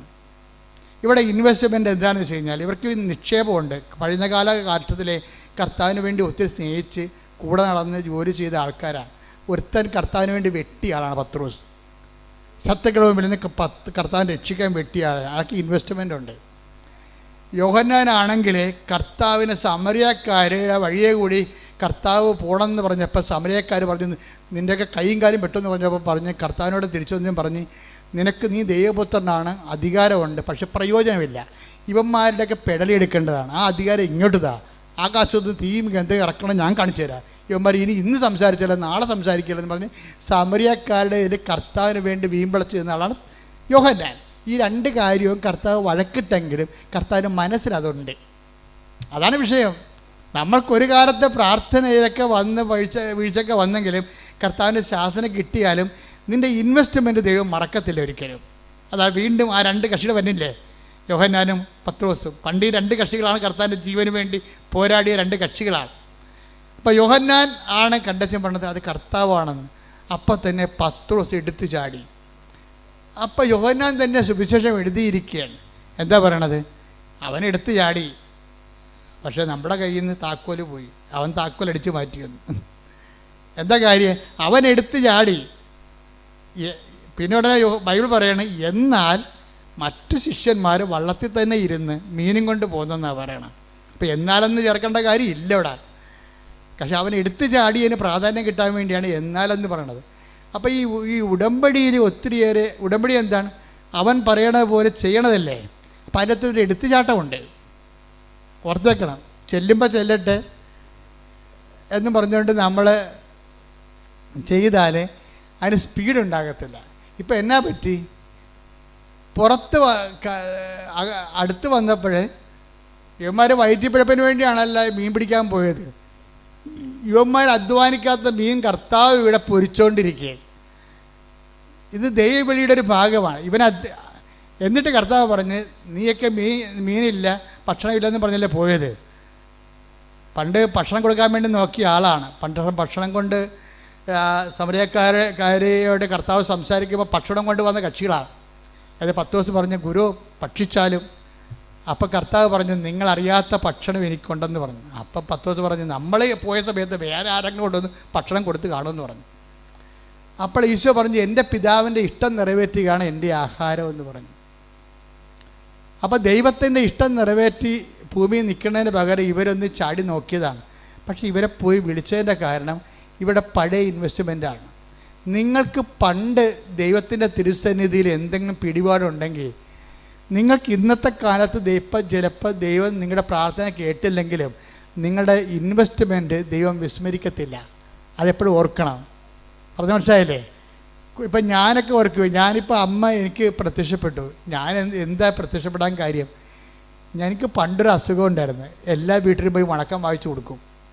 അസുഖമില്ല, കാര്യം അന്ന് എല്ലാവർക്കും അക്ഷരം അറിയാൻ പാടില്ല ഞങ്ങളുടെ നാട്ടിലേ. ഇപ്പം ഞാനന്ന് 10ാം ക്ലാസ് പാസ്സായി നിൽക്കുന്ന സമയമാണ്. ഇപ്പം ജീവിതകാലത്ത് മെയ് മാസം വണക്കം വരുമ്പോൾ ഞാൻ ഒരു വീട്ടിൽ പോയി വണക്കം വായിച്ചു കൊടുക്കും. അപ്പോൾ അവിടെ പാട്ടൊക്കെ പാടിച്ചിട്ട് അടുത്ത വീട്ടിൽ പോകും വണക്കം വായിക്കാൻ വേണ്ടി. അപ്പോൾ രാത്രി 7 മണി തൊട്ട് രാത്രി 10 മണി വരെ ഓരോ വീട്ടിൽ പോയിരുന്നുകൊണ്ട് വണക്കം വായിച്ചു കൊടുക്കും. ഇത് നിക്ഷേപമാണ്. അമ്മയുടെ പ്രത്യക്ഷീകരണം വന്നപ്പോൾ ആ പഴയ അക്കൗണ്ടിൽ നിന്നുള്ള സംഭവം എനിക്ക് കിട്ടിയിട്ടുണ്ട്. ദൈവത്തിന് വേണ്ടി നമ്മൾ ചെയ്യണ ഒരു കാര്യവും പാഴായി പോകത്തില്ല. നീ ദൈവത്തിന് വേണ്ടി എന്ത് ചെയ്തിട്ടുണ്ടോ അതെല്ലാം നിക്ഷേപമാണ്. ഒരു ടൈം ആകുമ്പോൾ ആ സാധനം എല്ലാം എടുക്കും ദൈവം. യോഹന്നാനും പത്രോസിനും നല്ല നിക്ഷേപമുള്ള ആൾക്കാരാണ്. പക്ഷെ പത്രോസിന് ഇമ്മിണി കൂടുതലാണ്. പക്ഷെ അതുകൊണ്ട് പത്രോസിനോട് തന്നെ ചോദിക്കും, നീ ഇവരെക്കാളൊക്കെ അധികമായി എന്നെ സ്നേഹിക്കുന്നുവോ? അതാണ് സംഭവം. ഇവരെക്കാളെല്ലാം അധികമായി എന്നെ സ്നേഹിക്കുന്നുണ്ടെന്നറിയാം. പക്ഷെ പത്രോസിന് ആടുകളെ മേയ്ക്കാൻ അധികാരം കൊടുക്കുന്നത് സ്നേഹത്തിൻ്റെ അധികാരത്തിലാണെന്നുള്ള യോഹന്നാൻ കേൾക്കണം. യോഹന്നാന് കൊടുത്ത പാരപ്പണിയാണത്. യോഹന്നാൻ അവിടെ തന്നെ ഇരുന്നില്ലേ? കാര്യങ്ങളൊക്കെ അറിയാം. കാര്യങ്ങളൊക്കെ അറിഞ്ഞിട്ട് കാര്യമില്ല, എടുത്തു ചേടാൻ പഠിക്കണം. അതാണ് താത്വിക പ്രബോധകരും താത്വിക അറിവുള്ളവരും സാധാരണ മനുഷ്യരും തമ്മിലുള്ള വ്യത്യാസം ഇതാണ്. താത്വിക പ്രബോധകർക്കും പ്രൗഢോജ്വലമായ പ്രൊഫസർമാർക്കൊക്കെ കാര്യങ്ങളൊക്കെ അറിയാം. പക്ഷേ ഒരു വള്ളത്തെ തന്നെ ഇരിക്കത്തുള്ളൂ, ഇറങ്ങത്തില്ല. പാവപ്പെട്ടവൻ എന്ത് ചെയ്യും? കർത്താവത് കേൾക്കുമ്പോൾ തന്നെ ചാടി ഇറങ്ങും. അവൻ താക്കോലും കൊണ്ട് പോകും. ഇത് ബൈബിളിലെ ഒരു ഇക്വേഷനാണ് ശരിക്കും പറഞ്ഞാൽ. അപ്പം ചാടി കർത്താവാണെന്ന് കേട്ടാൽ ചാടാൻ കഴിയണം. അതാണ് ഉടമ്പടിയുടെ ഒരു പവർ. എന്നിട്ട് ചാടിക്കഴിയുമ്പോൾ കർത്താവ് പറയും, യോഹന്നാനോട് പറയും, യോഹന്നാന് കിട്ടേണ്ട സംഭവമാണ് ഇതെല്ലാം. ആടുകളെ മേയ്ക്കണ കാര്യമൊക്കെ യോഹന്നാന് കിട്ടേണ്ടതാണ്. കിട്ടത്തില്ല. കാര്യം വെച്ച് കഴിഞ്ഞാൽ ഒരു കാര്യം യോഹന്നാനാണ് കുരിശിൻ്റെ ചുവടെ നിന്നതേ. കുരിശിൻ്റെ ചുവടെ നിന്നത് യോഹന്നാനാണ്. അപ്പോൾ നല്ല മാർക്ക് സ്കോർ ചെയ്ത ആളാണ്. പക്ഷേ അവസാനത്തെ സ്കോറിന് 50 മാർക്കുണ്ടായിരുന്നു. അത് യോഹന്നാൻ അറിയാൻ പാടില്ലായിരുന്നു. യോഹന്നാൻ ആ അവസാനത്തെ ചോദ്യത്തിന് അവസാനത്തെ ക്വസ്റ്റ്യന് ട്രയലിൽ 50 മാർക്കാണ്. ആ സാധനം പത്രോസിന് കിട്ടിയപ്പോൾ 10 മാർക്ക് യോഹന്നാനൊക്കെ കൂടുതലായി പോയി പത്രോസിന്. എന്തുകൊണ്ടാണ് പത്രോസിന് അധികാരം കൊടുത്തതെന്ന് യോഹന്നാനോട് പറയാതെ പറയണതാണ്, നീ ഇവരെക്കാളെല്ലാം അധികമായി എന്നെ സ്നേഹിക്കുന്നുണ്ടോ. അതാണ് ഉടമ്പടിയുടെ സ്നേഹക്കാലം എന്ന് പറയുന്നത്. പിടിയിടിയാ, ഉടമ്പടിയിൽ ഒരു അനക്കം ഉണ്ടാകത്തില്ല. നമ്മൾ വേലയെടുത്താൽ നമ്മൾക്ക് ജീവിക്കാൻ പറഞ്ഞ രീതിയിൽ ആ ശിഷ്യന്മാർ ആയിപ്പോകും. അപ്പോൾ നമ്മൾ ഉടമ്പടി ചില ആൾക്കാർ മറന്നു പോകും. പക്ഷേ ആരെങ്കിലും നമ്മളെ ഉടമ്പടി ഓർപ്പിച്ചാൽ അപ്പം പഴയ വർദ്ധിച്ച വീര്യത്തോട് നമ്മളെ വീണ്ടും ചാടിക്കഴിഞ്ഞാൽ അത് സ്നേഹത്തിൻ്റെ കാലമാണ്. എല്ലാവരെക്കാൾ ഉപരിയായി ദൈവത്തെ സ്നേഹിക്കുന്ന കാലം. അപ്പോൾ എല്ലാവരെക്കാൾ ഉപരിയായി ദൈവത്തെ സ്നേഹിക്കുക എന്നുള്ള ഒരു ഉടമ്പടിയുടെ ഒരു നിബന്ധന ബൈബിൾ മുഴുവൻ നിറഞ്ഞു നിൽക്കുന്ന ഒരു ക്യാപിറ്റൽ വെളിപാടാണ്.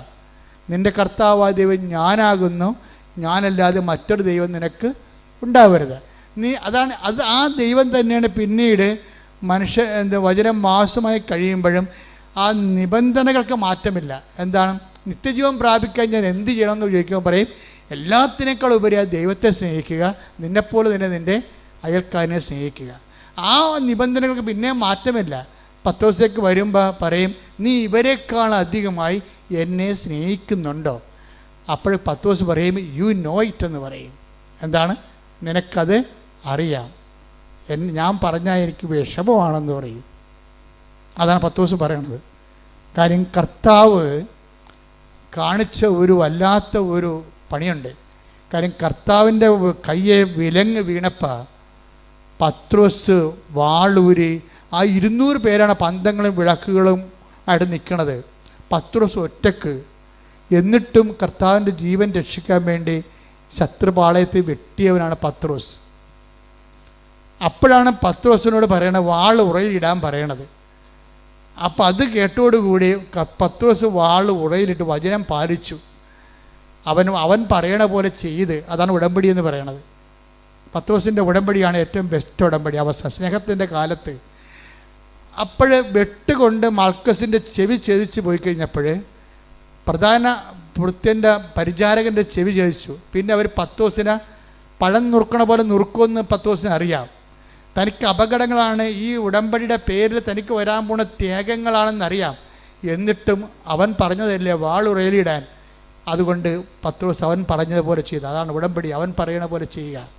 നമ്മുടെ തല പോകുന്നത് കണ്ടാലും അവൻ പറയണ പോലെ ചെയ്യും. അങ്ങനെ പത്രോസ് വാള് ഉറയിട്ടിട്ട്, ഇനി എനിക്കിവിടെ റൈറ്റില്ല, എനിക്കിവിടെ പാങ്ങില്ല, ഞാൻ ഇവിടെ നിന്നിട്ട് കാര്യമില്ല. കാര്യം കർത്താവ് വരെ ശത്രുവായ പാളയത്തിൽ കൂടിയിരിക്കുകയാണ്. കാര്യം അവരുടെ ആ ചെവി, പത്രോസ് വെട്ടിയ ചെവി, കർത്താവ് ഛേദിച്ച ചെവി കർത്താവ് എടുത്ത് വെച്ച് കൊടുത്തില്ലേ, അത് പുറത്തില്ലേ. അപ്പം കർത്താവിന് മുമ്പ്, അവരുടെ മുമ്പിൽ കർത്താവിന് ഒരു പിടിയായി. പാവപ്പെട്ട കർത്താവിൻ്റെ ജീവൻ രക്ഷിക്കാൻ വേണ്ടി വെട്ടി അവൻ പ്രതിയുമായി. എന്നിട്ടും ഈ മനുഷ്യൻ കർത്താവിനെ വിടത്തില്ല. ഈ ഉടമ്പടി പാലിക്കുന്നവൻ ആ ഉടമ്പടി പ്രകാരം നീ എവിടെ പോയാലും ഞാൻ നിന്നെ അനുഗമിക്കുമെന്നൊരു മനുഷ്യൻ കർത്താവിനോട് പറഞ്ഞായിരുന്നു. എന്ന് വെച്ചാൽ ഏത് സാഹചര്യത്തിലൂടെയാണ് എൻ്റെ ജീവിതം പോകണമെന്നുണ്ടെങ്കിലും നീ തന്നെ ഒരു ദിവസം എന്നെ തള്ളിപ്പറഞ്ഞാലും ഞാൻ നിന്നെ തള്ളിപ്പറയാതെ നിൻ്റെ പുറകെ വരുമെന്ന് പറഞ്ഞുകൊണ്ടാണ് യോഹന്നാൻ പറയും, അകലെ കൂടി അവൻ കർത്താവിനെ അനുഗമിച്ചെന്ന്. Take the word of God. അകലെ കൂടി. ശ്രുതികട hallelujah. Hallelujah hallelujah hallelujah hallelujah. യേശുവേ നന്ദി, യേശുവേ സ്തുതി. Hallelujah hallelujah hallelujah hallelujah hallelujah. യേശുവേ സ്തുതി. ഹല്ലേലൂയ. ലൂക്ക 22:54. ലൂക്ക 22:54. അവർ അവനെ പിടിച്ച് പ്രധാന ആചാര്യന്റെ വീട്ടിലേക്ക് കൊണ്ടുപോയി പത്രോസ് അകലെയായി അവനെ അനുഗമിച്ചിരുന്നു. അതാണ് സംഭവം. എന്നിട്ട് ഇത്രയും കർത്താവിനാൽ പ്രതിയാക്കപ്പെട്ട ഒരാളാണ്. കർത്താവിൻ്റെ ജീവന് വേണ്ടി നിന്നു, സഭയ്ക്ക് വേണ്ടി നിന്നു, ദൈവത്തിന് വേണ്ടി നിന്നു, ദൈവവിശ്വാസത്തിന് വേണ്ടി നിന്നു. പക്ഷെ നിനക്ക് കിട്ടിയത് എന്താ? നിനക്ക് കിട്ടിയത് ഒഴിവാക്കലും തള്ളിപ്പറച്ചിലുമാണ്. എന്നിട്ട് നീ ദൈവത്തെ വിടാതെ പത്രോസിനെ പോലെ കർത്താവിനെ അനുഗമിക്കണമെന്നുള്ള ബോധത്തിന് കർത്താവിൻ്റെ കണ്ണും വെട്ടത്തുണ്ടാകും. പത്രോസിനെ തള്ളിപ്പറഞ്ഞത് ആരാണ്? നിൻ്റെ വാളുറയിലിട്, വാളെടുക്കുന്ന വാളായി നശിക്കുന്നു പറഞ്ഞ ആരോടാണ്? പത്രോസിനെ തള്ളിപ്പറഞ്ഞ കർത്താവല്ലേ. അവനെ തള്ളിപ്പറഞ്ഞിട്ടും പത്രോസ് കർത്താവിനെ തള്ളിപ്പറഞ്ഞില്ല. പാവപ്പെട്ടവൻ നിരായുധനായി, അവൻ്റെ ജീവിതം അപകടത്തിലാണ്. കർത്താവ് പറഞ്ഞ പോലെ കേട്ടിട്ട് വാളും ഉറയിലിട്ടിട്ട് അവൻ കൊല്ലട്ടെ, എന്നാലും എൻ്റെ കർത്താവിൻ്റെ കൺവെട്ടത്തൊന്ന് ഞാൻ പോകുകയില്ല എന്ന് പറഞ്ഞുകൊണ്ട് നടന്നവനാണ് അവനെ വിളിക്കും കർത്താവ് അവസാനം. അവസാനം കണക്ക് തീർക്കാൻ വേണ്ടി വിളിക്കും. എന്നിട്ട് ചോദിക്കണം എന്താണ്? ഇവരെക്കാൾ അധികമായി നീ എന്നെ സ്നേഹിക്കുന്നുവോ? ഉണ്ടെന്ന് കർത്താവിനറിയാം. യോഹന്നാൻ ബാക്കിലായി പോണ അവിടെ വെച്ചാൽ കർത്താവാണെന്ന് കണ്ടിട്ടും വളർത്തതിന് ഇരുന്ന് കക്ഷി. കർത്താവല്ലേ, നമുക്കറിയാം, ചെന്നാൽ മതിയല്ല എന്ന് പറയും.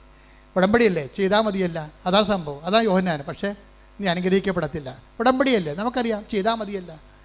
കർത്താവല്ലേ, നമുക്കറിയാം, ചെന്നാൽ മതിയല്ല. ഈ ഒരു നിലപാടിൽ ഉടമ്പടി വർക്കൗട്ട് ചെയ്യത്തില്ല. ചാടണം, ഒന്നും കിട്ടില്ലെങ്കിലും ചാടണം. എന്തിനാണ്? കർത്താവിന് വേണ്ടി പറന്ന് വെട്ടി പ്രവർത്തിക്കണം. എന്നിട്ട് അത് കർത്താവാണെന്ന് അറിയുന്ന അങ്ങനെ ഒത്തിരി പേര് സഭയിലുണ്ട്. നിങ്ങൾക്ക് ചില 10 അറിവൊന്നും ഉണ്ടാകത്തില്ല. പക്ഷേ എന്താ നിങ്ങൾക്ക് ഉള്ളത്? സ്നേഹം ഉണ്ടായാൽ മതി. അറിവല്ല പ്രധാനം, സ്നേഹമാണ് പ്രധാനം. ദൈവത്തോട് സ്നേഹമുണ്ടെങ്കിൽ അവൻ പറയണ പോലെ ചെയ്യും, പ്രവർത്തിക്കും. കർത്താവിൻ്റെ നിന്ന് നമുക്ക് അടി കിട്ടിയാലും അവൻ്റെ കൺമട്ടത്ത് നിന്ന് നമ്മൾ പോകത്തില്ല. നമ്മളവിടെ തന്നെ നിൽക്കും. ഏതെങ്കിലും കാരണവശാൽ എപ്പോഴെങ്കിലും കർത്താവിനെ രക്ഷിക്കാൻ പറ്റുമെങ്കിൽ രക്ഷിക്കാമെന്നുള്ള ഉദ്ദേശത്തോടുകൂടിയാണ് 10 ദിവസം പുറകെ നടക്കുന്നത്. എന്തൊരു സ്നേഹമാണ് ആ മനുഷ്യന്! അതാണ് സ്നേഹത്തിൻ്റെ, ഉടമ്പടി സ്നേഹത്തിൻ്റെ കാലമെന്ന് പറയണത്. ഇപ്പോൾ ഉടമ്പടി വിശ്വാസത്തിൻ്റെ കാലമുണ്ട്, പ്രത്യാശയുടെ കാലമുണ്ട്, സ്നേഹത്തിൻ്റെ കാലമുണ്ട്.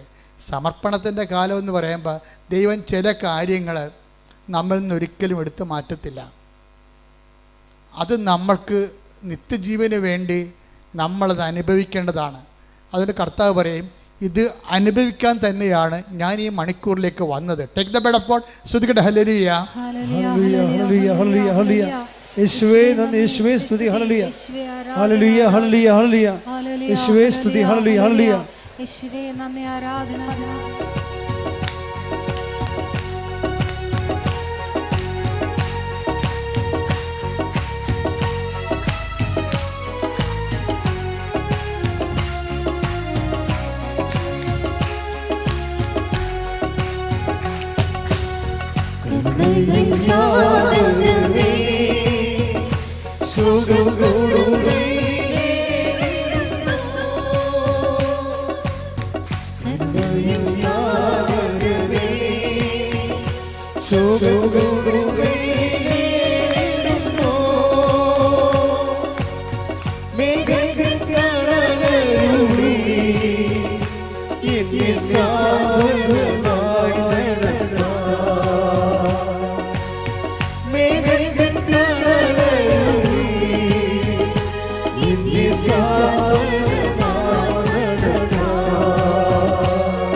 പരിശുദ്ധ പരമദിവ്യകാരുണ്യത്തിന് നേരവും ആരാധനയും സ്തുതിയും പുകഴ്ചയും ഉണ്ടായിരിക്കട്ടെ.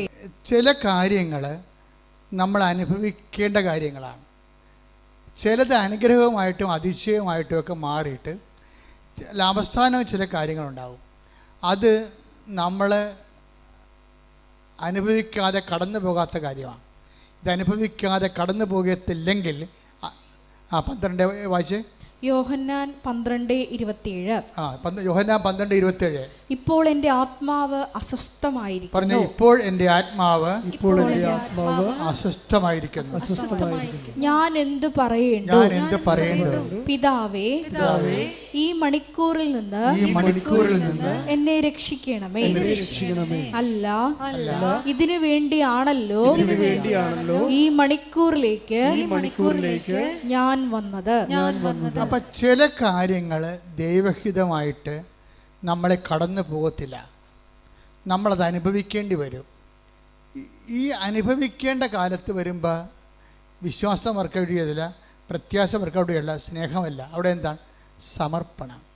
അതാണ് കർത്താവ് പറഞ്ഞത്, ഈശോ ആണ് ഇതിൻ്റെ അകത്ത് 10 ദിവസത്തിനേക്കാളും നല്ലത്. അവിടെയാണ് അതുകൊണ്ട് ഞാൻ എപ്പോഴും നമ്മുടെ അലക്സച്ചനൊക്കെ ആയിട്ട് എപ്പോഴും തർക്കിക്കും ഞങ്ങൾ പ്രശ്നം കേൾക്കാൻ നേരത്ത്. കാര്യം അലക്സച്ചനൊക്കെ പറയും നമ്മൾ കർത്താവിൻ്റെ തനി പുരോഹിതരാണ്, ഇമേജാണ്, ആൾട്ടർ ക്രൈസ്റ്റാണ്. ഞാൻ പറഞ്ഞു ഇറ്റ്സ് ഓക്കെ, പക്ഷെ അത് പ്രായോഗികമാണോന്ന് അറിയത്തില്ല എന്ന് പറയും. അതെന്താ ഞാനങ്ങനെ പറഞ്ഞതെന്ന് വെച്ചാൽ അത് നമ്മൾ ക്രിസ്തു ആണെന്ന് പറഞ്ഞാലൊക്കെ സഭയുടെ പഠനങ്ങൾ അങ്ങനെയൊക്കെയാണ്, പക്ഷെ അത് ആശയം എന്തുമാത്രം പ്രായോഗികമാണെന്ന് അറിയത്തില്ലെന്ന് ഞാൻ പറയും. സഭയെ വിമർശിച്ച് പറയണതല്ല. കാര്യം ചില സ്ഥലങ്ങളിൽ ചെന്ന് കഴിഞ്ഞാൽ ഈ ലാസ്റ്റ് സെക്ഷൻ, വിശ്വാസത്തെ എക്സ്പ്രഷൻ്റെ ലാസ്റ്റ് സെക്ഷനിൽ സമർപ്പണമുണ്ട്. അത് ഈ 12-27 ബന്ധപ്പെട്ടതാണ്. എന്താണ്? ചില കാര്യങ്ങൾ ജീവിതത്തിൽ നമ്മൾ പ്രാർത്ഥിച്ച മാറാത്ത കാര്യങ്ങളുണ്ട്. അതിപ്പോൾ നമ്മൾ അതിലാണ് മാർക്ക്. അതിന് 80 മാർക്കാണ്, 50 അല്ല 80. പ്രാർത്ഥിച്ചാൽ മാറുന്ന കാര്യമൊക്കെ ചെയ്ത് കഴിഞ്ഞാൽ 9 മാർക്കേ ഉള്ളൂ. പ്രാർത്ഥിച്ചാൽ മാറാത്ത കാര്യം അക്സെപ്റ്റ് ചെയ്യണമെങ്കിൽ 80 മാർക്കാണ് അതിന്. അതെന്താ ചെയ്യണം? അതുകൊണ്ട് ഈശോ എന്ത് പറയും? അപ്പാ ഐ കമണ്ട് മൈ സ്പിരിറ്റ് എന്ന് പറയും. എന്താണ് അവൻ? ഇതാ അപ്പ എൻ്റെ ആത്മാവിനെ അങ്ങേക്ക് സമർപ്പിക്കുന്നു. അവൻ തല ചായ്ച്ചെന്ന് പറയും. ചില കാര്യങ്ങളുടെ മുമ്പിൽ തല ചായ്ച്ച് കൊടുക്കേണ്ടി വരും.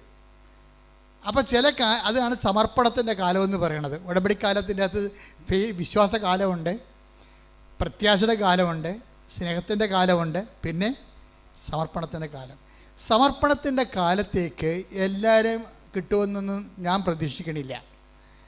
കാര്യം വെച്ചാൽ സമർപ്പണത്തിൻ്റെ കാലമെന്ന് പറയണത് നമ്മൾ ഒരു നിഗൂഢമായ, ഇന്നത്തെ വചനത്തിൽ പറഞ്ഞ പോലെ ഒരു ഏറ്റവും നല്ല രത്നം കണ്ടെത്തി കഴിഞ്ഞാൽ പിന്നെ എല്ലാം വിൽക്കും, അല്ലേ? എല്ലാം വിൽക്കും. 13 എടുത്തേ, മത്തായിയുടെ 13-ാം അധ്യായം.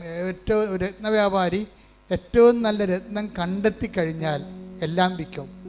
സ്തുതിക്കട്ടെ. Hallelujah, hallelujah, hallelujah, hallelujah. യേശുവേ നന്ദി, യേശുവേ സ്തുതി. Hallelujah, hallelujah. മത്തായി 13:44. മത്തായി 13:44. സ്വർഗ്ഗരാജ്യം വയലിൽ ഒളിച്ചു വെച്ചിരിക്കുന്ന നിധിക്ക് തുല്യം. അത് കണ്ടെത്തുന്നവൻ അത് മറച്ചു വെക്കുകയും സന്തോഷത്തോടെ പോയി തനിക്കുള്ളതെല്ലാം വിറ്റ് ആ വയൽ വാങ്ങുകയും ചെയ്യുന്നു. അതെന്താ പ്രശ്നം വെച്ച് കഴിഞ്ഞാൽ ഒരു നിധി നമ്മൾ കുറച്ച് കഴിയുമ്പോൾ ദൈവരാജ്യത്തിലേക്ക് വരും. ഈ മനുഷ്യരാജ്യത്തിൽ നിന്നൊക്കെ നമ്മൾ മാറിയിട്ട് അവസാനം ദൈവരാജ്യത്തിൽ, ക്രിസ്തു വസിക്കുന്ന ദൈവരാജ്യത്തേക്ക് എത്തുമ്പോൾ ക്രിസ്തുവാണ് ഏറ്റവും വലിയ നിധി എന്ന് നമ്മൾ മനസ്സിലാകും. അപ്പോൾ ക്രിസ്തുവിനെ നേടാൻ വേണ്ടി പിന്നെ എന്ത് ചെയ്യും? എല്ലാം വിൽക്കും, ആശകൾ വിൽക്കും. നമുക്ക് കുറേ വിൽക്കാനുണ്ടാവില്ല. നമ്മുടെ പ്രാർത്ഥനയുടെ എന്തുമാത്രം ആവശ്യങ്ങളാണ് ഉള്ളത്, അതൊക്കെ നമ്മൾ കോംപ്രമൈസ് ഒത്തുതീർക്കും. എന്താണ്? നിൻ്റെ പ്രാർത്ഥനയ്ക്ക് ഉത്തരം ലഭിക്കുന്ന ഏറ്റവും വലിയ അൾട്ടിമേറ്റ് ആൻസർ ആരാണ്? ക്രിസ്തുവാണ്. അതുകൊണ്ട് ക്രിസ്തുവിനെ നേടാൻ വേണ്ടി ഞാനെല്ലാം കുപ്പയായിട്ട് കരുതണം. Take the word of God. സ്തുതിക്കട്ടെ. Hallelujah, hallelujah, hallelujah, hallelujah, hallelujah. യേശുവേ നന്ദി, യേശുവേ സ്തുതി. Hallelujah, hallelujah, hallelujah, hallelujah, hallelujah, hallelujah. യേശുവേ സ്തുതി. Hallelujah, hallelujah. ഫിലിപ്പി 3:7-8. ഫിലിപ്പി 3:7-8. ഇവയെല്ലാം ക്രിസ്തുവിനെ പ്രതി നഷ്ടമായി ഞാൻ കണക്കാക്കി. ഇതെല്ലാം ക്രിസ്തുവിനെ പ്രതി നഷ്ടമായി ഞാൻ കണക്കാക്കുന്നു. ഇവ മാത്രമല്ല എന്റെ കർത്താവായ യേശു ക്രിസ്തുവിനെ പറ്റിയുള്ള ജ്ഞാനം കൂടുതൽ വിലയുള്ളതാകയാൽ സർവവും നഷ്ടമായി തന്നെ ഞാൻ പരിഗണിക്കുന്നു. അവനെ പ്രതി ഞാൻ സകലവും നഷ്ടപ്പെടുത്തുകയും ഉച്ചിഷ്ടം പോലെ കരുതുകയുമാണ്. അപ്പൊ നമ്മളെ ഒരു കാലം വരും എല്ലാം വേസ്റ്റ്, ക്രിസ്തു അല്ലാത്ത എല്ലാം വേസ്റ്റായി തോന്നുന്നൊരു കാലമുണ്ട്. അതാണ് സമർപ്പണത്തിൻ്റെ കാലം. ഒരു കാലം വരും, ദൈവരാജ്യം നിങ്ങളിൽ വരുന്ന സമയത്ത് ക്രിസ്തു അല്ലാത്തതെല്ലാം വേസ്റ്റാണെന്ന് പറയുന്നൊരു കാലമുണ്ട്. എന്താ കാര്യം? എല്ലാ സാധനവും അവസാനം വേസ്റ്റായി പോകും. എല്ലാ സംഭവവും അവസാനം വേസ്റ്റായി പോകും. നിങ്ങളുടെ മക്കൾ, ജോലി, വീട്, വിവാഹം, മക്കൾ, ഭർത്താവ്, നിങ്ങളുടെ ആരോഗ്യം, എല്ലാ സംഭവങ്ങളും കുറച്ച് കഴിയുമ്പോൾ വേസ്റ്റായി പോകും. അപ്പം നമ്മൾ ഇത് വേസ്റ്റായി പോകുന്ന മുമ്പ് ഇത് വെച്ചുകൊണ്ട് ക്രിസ്തുവിനെ നേടാൻ വേണ്ടി നോക്കണമെന്നാണ് ബൈബിൾ പറയണത്. അതുകൊണ്ട് തന്നെ ചില കാര്യങ്ങൾ നിങ്ങൾക്ക് തരാതെ നിങ്ങൾ ക്രിസ്തുവിനെ സ്വീകരിക്കൂ എന്ന് പറയും. ക്രിസ്തുവിനെ സ്വീകരിക്കൂ. ഇപ്പം നമ്മളെന്ത് ചെയ്യും? ബുദ്ധിയുള്ളവരെന്ത് ചെയ്യും?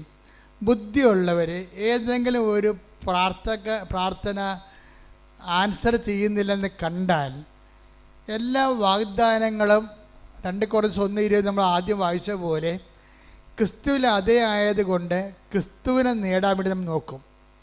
ക്രിസ്തുവിനെ നേടിക്കഴിഞ്ഞാൽ പിന്നെ നമ്മളുടെ തിരികെ എത്തിക്കണതും പത്രം കൊടുക്കണതും അതുപോലെ തന്നെ രോഗികളെ പോയി കാണുന്നതും ഓർഫണേജുകളെ സന്ദർശിക്കുന്നതും ക്ഷമിക്കുന്നതും എല്ലാ കാര്യവും ചീത്തമായ ബന്ധങ്ങൾ ഉപേക്ഷിക്കുന്നതും എല്ലാം ക്രിസ്തുവിനെ നേടാൻ വേണ്ടി കാഴ്ചവെക്കും. ഇപ്പം നിങ്ങൾ ചെയ്യണമെന്ന് വെച്ച് കഴിഞ്ഞാൽ IELTS പാസ്സാകാനോ PR കിട്ടാനോ വേണ്ടിയാണ് നിങ്ങളതെല്ലാം ചെയ്യണത്. പക്ഷേ ഉടമ്പടിയുടെ സമർപ്പണക്കാലം വരുമ്പോൾ ഇങ്ങനെയുള്ള മാനുഷിക ലോക നിയോഗങ്ങളെല്ലാം മാറ്റിയിട്ട് ഏറ്റവും വലിയ നിയോഗം ക്രിസ്തുവിനെ നേടാനാണെന്ന് തോന്നണം. അതാണ് ഈ സമർപ്പണത്തിൻ്റെ കാലം, ഉടമ്പടിയുടെ സമർപ്പണത്തിൻ്റെ കാലം എന്ന് പറയുന്നത്. അതുകൊണ്ടാണ് ഞാൻ നിങ്ങൾക്ക് ഉടമ്പടി അലൂമിനിയമൊക്കെ തരണത്. എന്താ സിൽവർ ഗ്രേ ഇല്ലേ? Silver grey. പക്ഷേ സിൽവർ ഗ്രേയിൽ വരെ നിങ്ങൾ ഉടമ്പടി പോകുമ്പോൾ ഞാൻ നിങ്ങളെ കൊണ്ടുപോകുന്നതിൻ്റെ കാരണം ഒടുവിൽ ഈ സിൽവർ ഗ്രേക്കാർ തങ്ങൾ ആദ്യം വെച്ച നിയോഗത്തെക്കാൾ വലിയ നിയോഗമാണ് ക്രിസ്തുവെന്ന് അവർ ധരിക്കാനും മനസ്സിലാക്കാനും വേണ്ടിയാണ് അവർ നിരന്തരമായിട്ട് ഉടമ്പടി ധ്യാനം കൂടാനും അവൻ പറയണ പോലെ ജീവിതത്തിൽ ചെയ്യാൻ വേണ്ടി ഞാൻ നിങ്ങളെ നിർബന്ധിക്കുന്നതിൻ്റെ കാരണം അതാണ്. അപ്പോൾ അതിൻ്റെ അകത്തുള്ളിൽ കേസോ വഴക്കോ അസ്വസ്ഥതയോ ഒക്കെ ഉണ്ടായാൽ ഞാൻ പറയും നിങ്ങളത് ക്രിസ്തുവിനെ പ്രതി ടേക്കപ്പ് ചെയ്യണം. കാര്യം ഇതിൻ്റെ പിന്നിലുള്ള സത്യം നമ്മൾ ഇപ്പം കാണുന്ന നിരാശ അല്ല, അതിലുപരി ഏറ്റവും വലിയ ദൈവത്തിന് നൽകാൻ പറ്റുന്ന ദാനമെന്ന് പറയുന്നത് തൻ്റെ ഏകജാതിന് നൽകുന്നതാണ്. അതാണ് ഏകജാതിന് നൽകാൻ തക്കവിധം ദൈവം അത്രമാത്രം ലോകത്തെ സ്നേഹിച്ചു. അപ്പം അങ്ങനെ ചെയ്ത ദൈവത്തിൻ്റെ സ്നേഹത്തിൻ്റെ ഒരു തുറമുഖത്തേക്കാണ് ഈ ആധ്യാത്മികമായ യാനം അവസാനം തുഴഞ്ഞെത്തി വരണത്. അതുകൊണ്ട് ഉടമ്പടി വളരെ സബ്ലിമേറ്റായിട്ടുള്ള ഒരു വോയേജാണ്, ഒരു കപ്പൽ യാത്രയാണ് ശരിക്കും പറഞ്ഞാൽ. അതിങ്ങനെ ക്രിസ്തുവിൻ്റെ തുറമുഖത്തേക്ക് നമ്മളെ കൊണ്ടുപോയിക്കൊണ്ടേയിരിക്കുന്നത് നിങ്ങൾ തിരിച്ചറിയണം. അപ്പോൾ എല്ലാ കാര്യങ്ങളും നിറവേറുമ്പോൾ ഇടയ്ക്ക് തന്നെ നിറവേറാത്തൊരു കാര്യങ്ങളുണ്ട് അതിനകത്ത്. അത് ക്രിസ്തുവിൻ്റെ കോളമാണ്. അവിടെ നിറവേറേണ്ടത് ക്യാഷ് ആൻഡ് കൈൻഡ് ആയിട്ടുള്ള കാര്യങ്ങളല്ല, മറിച്ച് സമസ്തവും ദൈവം അവൻ്റെ പാദത്തെങ്കിലാക്കിയ യേശു കർത്താവിനെ തന്നെയാണ്. പ്രാർത്ഥിക്കുക. കർത്താവായ ദൈവമേ, ഉടമ്പടിയുടെ 4ാം ഭാഗമായ ക്രിസ്തുവിനെ തന്നെ സ്വീകരിക്കാൻ എന്റെ ജീവിതത്തെ ആധ്യാത്മിക അനുഭവങ്ങളിലൂടെ ഒരുക്കുന്ന നല്ല ദൈവമേ, നിന്നെ സ്തുതിക്കുന്നു, നിന്നെ ആരാധിക്കുന്നു, നിനക്ക് നന്ദി പറയുന്നു. അപ്പൊ ആദ്യ കാലങ്ങളിൽ ഇപ്പൊ തന്നെ ഞാൻ ആ ദീപക്കിന്റെ കാര്യം പറഞ്ഞു. ദീപക്ക് എന്താ സംഭവിച്ചത്? ദീപക്ക് അവസാനം മനസ്സിലായി എൻ്റെ കഴിവോ എൻ്റെ പ്രാഗൽഭ്യമോ അല്ല, മറിച്ച് ഉടമ്പടി ദൈവം നേരിട്ടിടപെടേണ്ട ജീവിതത്തിൽ കുറേ കാര്യങ്ങളുണ്ട്. അതുകൊണ്ട് ദീപക്ക് തന്നെ വന്ന് 2ാമത് ഉടമ്പടി എടുത്തിട്ട് അത് കറക്റ്റ് ചെയ്യും, ദൈവസ്നേഹത്തോടെ കറക്റ്റ് ചെയ്യും. ആ സെക്കൻഡിന് അവനെ വേറൊരു കമ്പനി 13 വർഷങ്ങൾക്ക് ശേഷം അവനെ കോൾ ഫോർ ചെയ്യും. പെട്ടെന്ന് ഇൻ്റർവ്യൂ, പെട്ടെന്ന് അപ്പോയിൻമെൻറ്റ്, എല്ലാം ഒരാഴ്ചക്കുള്ളിൽ ഒരു മാസത്തിനുള്ളിൽ അപ്പോയിൻമെൻറ്റ് വരും. ഹയർ പ്രൊഫഷനിലേക്കാണ് അവൻ വരണത്. പക്ഷെ അതിനുള്ളിൽ എന്ത് പറ്റും? ദൈവത്തെ അവൻ കണ്ടെത്തിയിരിക്കും. അതാണ് അപ്പോൾ അവിടെ ദൈവം ഉദ്ദേശിക്കുന്നത് എന്താണ്? ദീപക്കിനെ ആദ്യത്തെ പരീക്ഷണങ്ങളിലേക്ക് അവൻ പരാജയപ്പെട്ടതിൻ്റെ കാരണം ദൈവം ഉദ്ദേശിച്ചത് ഏറ്റവും വലിയ നിയോഗമായ ദൈവത്തെ കണ്ടെത്താൻ വേണ്ടി ഈ മകനെ പര്യാപ്തമാക്കുകയും. ഇപ്പം ദീപക് എന്താ പറയണത്? ഞാൻ ഇടയ്ക്കിടയ്ക്ക് ഞാൻ പ്രാർത്ഥിക്കണ മാതാവിൻ്റെ പ്രത്യക്ഷീണ പ്രാർത്ഥന ചൊല്ലിക്കൊണ്ട് നടക്കും. ആ ഹയർ ഓഫീസറാണ്. പക്ഷേ ഇപ്പം ചെല്ലണ എന്താണ്? മാതാവ് ആരാണെന്നും എങ്ങനെയാണ് അനുഗ്രഹം വരണമെന്നും എങ്ങനെയാണ് നമ്മുടെ കഴിവുകൾ വർക്കൗട്ട് ചെയ്യാത്തതെന്നും അവിടെ ദൈവം എങ്ങനെ നമ്മളെ വർക്കൗട്ട് ചെയ്യണമെന്നും അനുഭവം കൊണ്ട് മനസ്സിലാക്കാൻ വേണ്ടിയാണ് ചില സമയത്ത് നമുക്കൊരു ഈടറിവ് ഉണ്ടാകണത്. ആ ഈടറിവ് കാലഘട്ടങ്ങളിൽ നിങ്ങൾ സമർപ്പണത്തിൻ്റെ മേഖലയിലേക്ക് പ്രവേശിച്ചിട്ട് ക്രിസ്തുവിനെ നേടാൻ വേണ്ടി ബാക്കിയെല്ലാം വേസ്റ്റായിട്ട് കരുതിക്കൊണ്ട് ഒരു കൃപയുടെ ഒരു വലിയ യാത്ര നിങ്ങൾ ഉടമ്പടിയിലൂടെ ദൈവം നിങ്ങളെ നിർവഹിച്ച് തീർക്കുകയാണ്. അപ്പോൾ ആവശ്യമില്ലാത്ത ഒരു നിരാശയോ ഭാരമോ ഒന്നും വേണ്ട. ഇതൊക്കെ നിങ്ങൾക്ക് ആവശ്യമാണ്. നിൻ്റെ സ്വർഗസ്ഥനായ പിതാവ്, നിങ്ങളുടെ വീട്, നിങ്ങളുടെ ജോലി, നിങ്ങളുടെ വിവാഹം, ഇതൊക്കെ നിങ്ങൾക്ക് ആവശ്യമാണെന്ന് എൻ്റെ സ്വർഗസ്ഥനായ പിതാവ് അറിയാം. ആദ്യം നിങ്ങൾ ദൈവരാജ്യത്തെയും അതിൻ്റെ നീതിയെയും കുറിച്ച് അന്വേഷിക്കാൻ പറയും. അപ്പോൾ കർത്താവിൻ്റെ വചനങ്ങളെല്ലാം കറക്റ്റായിട്ടാണ് കിടക്കണത്. കറക്റ്റായിട്ട് തന്നെയാണ് നമ്മുടെ ജീവിതത്തിൽ ചെയ്യണത്. നമ്മൾക്ക് ഇതിൻ്റെ ഒരു ആക്ടിവേഷൻ പ്രിൻസിപ്പിൾ അറിയത്തില്ല, പിന്നെ അതെങ്ങനെയാണ് ആക്ടിവേറ്റ് ചെയ്യേണ്ടതെന്ന് അറിയത്തില്ല. ഉടമ്പടി മാത്രമാണ് ഈ വിഷയമൊക്കെ എല്ലാം കൃത്യമായി പഠിപ്പിക്കുന്നത്. ആധ്യാത്മിക പരിചരണം എന്ന് പറയും. ഒരു കവനൻ്റെ ഒരു ട്രീറ്റ്മെൻറ്റാണ് ശരിക്കും, ഒരു ഹോളിസ്റ്റിക് ട്രീറ്റ്മെൻറ്റാണ്. കാര്യം അതിൻ്റെ അകത്ത് എല്ലാ ഘടകങ്ങൾ. അപ്പോൾ എന്തെങ്കിലും ഒരു പ്രാർത്ഥിച്ച് നിങ്ങൾക്കതിൻ്റെ ഫലം കണ്ടില്ലെന്ന് പറഞ്ഞുകൊണ്ട് എപ്പോഴും നമ്മൾ ശ്രദ്ധിക്കേണ്ടത് നാക്ക് വളക്കാതിരിക്കാൻ നോക്കണം. ഞാൻ ഉടമ്പടി എടുത്താണ്, ഒക്കെ എല്ലാം ചെയ്താണ് എന്ന് പറഞ്ഞുകൊണ്ട് നിങ്ങൾ നാക്ക് വളക്കരുത്. അങ്ങനെ നാക്ക് വളച്ച് കഴിഞ്ഞാൽ ഉള്ള പ്രശ്നം വെച്ച് കഴിഞ്ഞാൽ നിങ്ങളിത് ആരോടാണ് ഇത് പറയണത്? ആരാണിത് കേൾക്കണത്? ദൈവമല്ല ഇത് കേൾക്കണത്. അപ്പോൾ അതുകൊണ്ട് തന്നെ നിങ്ങൾ ഉടമ്പടി ദൈവത്തോട് കൂടുന്ന ഉടമ്പടിയാണ് നിങ്ങൾ ആ സമയത്ത് നിങ്ങൾ നാക്ക് വളച്ച് അതിനെ അണ്ടർ എസ്റ്റിമേറ്റ് ചെയ്യണത്.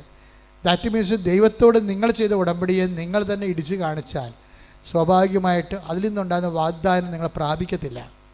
അപ്പോൾ അതുകൊണ്ടാണ് ഞങ്ങൾ 2 ആഴ്ച കുടുംബം കുമ്പസാരിക്കണമെന്നൊക്കെ പറയുന്നതിൻ്റെ കാര്യവും അക്രൈസ്തരായുള്ള കാര്യങ്ങൾ ആൾക്കാരെ ഉടമ്പടിക്ക് വിരുദ്ധമായ അവിശുദ്ധമായ ചിന്തകൾ സൂക്ഷിച്ചിട്ടുണ്ടെങ്കിൽ അത് റെക്ടിഫൈ ചെയ്തിട്ട് ദൈവത്തോട് മാപ്പാക്കിയിട്ട് നിങ്ങൾ കർത്താവിന് വേണ്ടി കാത്ത് നോക്കി പാർത്തിരിക്കണം. എപ്പോഴായാലും ഈ വിഷയം വർക്കൗട്ട് ചെയ്യും. ഇൻ കേസ് 1-2 വർക്കൗട്ട് ചെയ്തില്ലെങ്കിൽ അതിന് 80 മാർക്ക് കിട്ടുന്ന നിത്യജീവൻ്റെ ദൈവം തന്നെയായിരിക്കും ആ മേഖലയിലുള്ള നിങ്ങളുടെ ദാനം. അല്ലാതെ ഒരു ഭൗതിക ദാനം എന്നേക്കാൾ കർത്താവ് തന്നെയായിരിക്കും നിങ്ങളുടെ ദാനമെന്ന് പറയണത്. അപ്പം ഇത് ശരിക്കും ഒരു വലിയ ദൈവാനുഗ്രഹത്തിൻ്റെ ഒരു യാത്രയാണ്. അപ്പം അതിൽ നിങ്ങൾ ഒത്തിരി പേര് വിജയിച്ച് കാണുന്നതിൽ എനിക്ക് സന്തോഷമുണ്ട്. ഈ ധ്യാനം നിങ്ങൾ പാസ് ചെയ്യണം. ഇപ്പം നമുക്ക് എല്ലാ ദിവസവും നിങ്ങൾക്ക് ഞാൻ 10 മിനിറ്റ് ഇപ്പോൾ പ്രാർത്ഥനയും ആശീർവാദവും സമർപ്പണ പ്രാർത്ഥനയും തരുന്നുണ്ട്. അത് നിങ്ങൾ 5:30 പ്രാർത്ഥന കൂടുന്നവർ അച്ഛൻ്റെ കൂടെ പ്രാർത്ഥിക്കുന്ന കൈപൊക്കിക്ക്. Thank you. എല്ലാവരും എഴുന്നേൽക്കുക.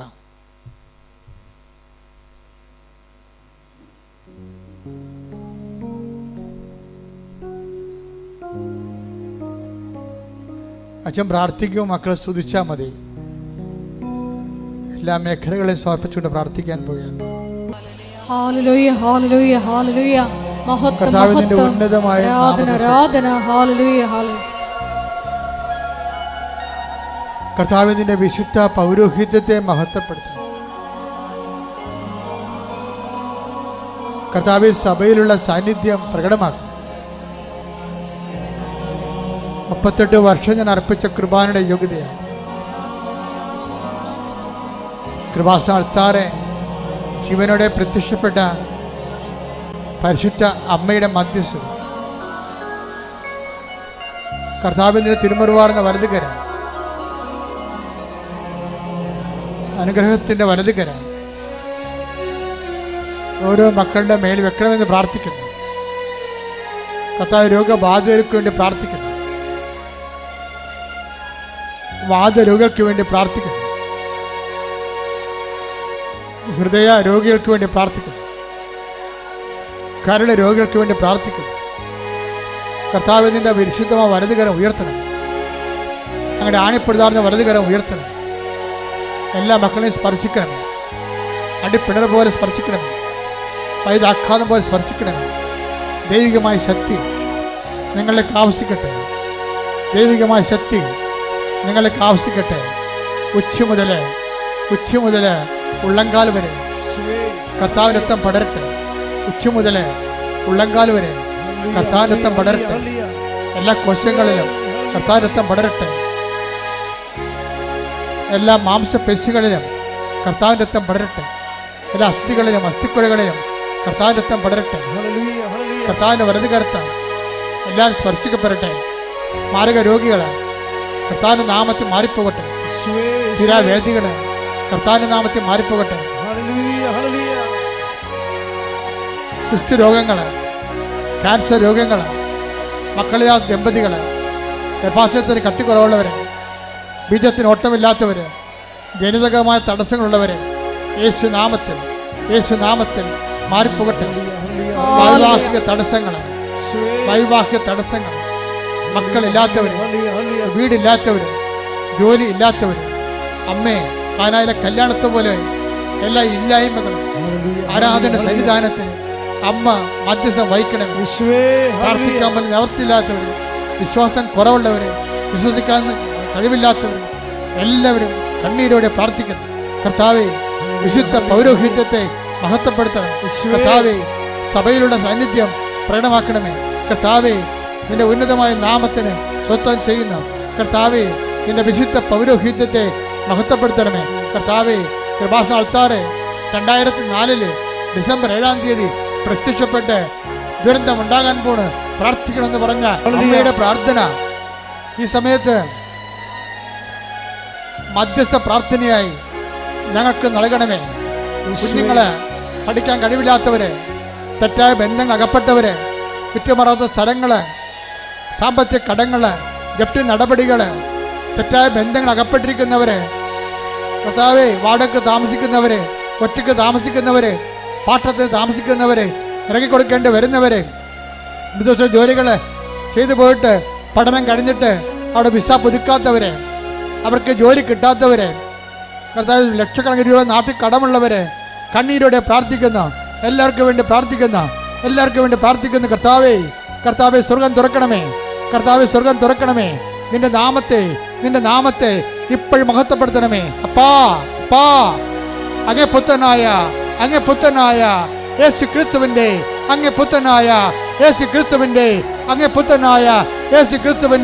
ഉന്നതമായ നാമത്തില് സർവ്വ പാപങ്ങളും, സർവ്വ രോഗങ്ങളും, സർവ്വ തടസ്സങ്ങളും, ജീവിത ദുരിതങ്ങളും യേശുവിന്റെ ഉന്നതമായ നാമത്തില് മാറിപ്പോകട്ടെ. ശ്രുതികട്ടെ.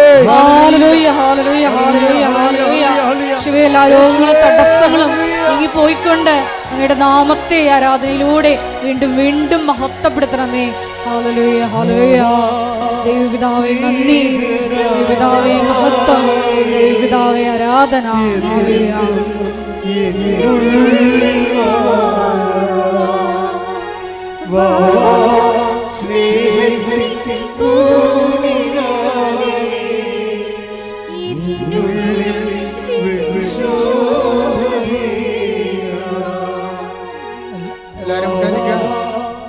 എല്ലാവരും മുട്ടേ നിൽക്കുക. നമുക്ക് ഒരുമിച്ച് പാടാം. വാ വാ യേശുനാഥ്.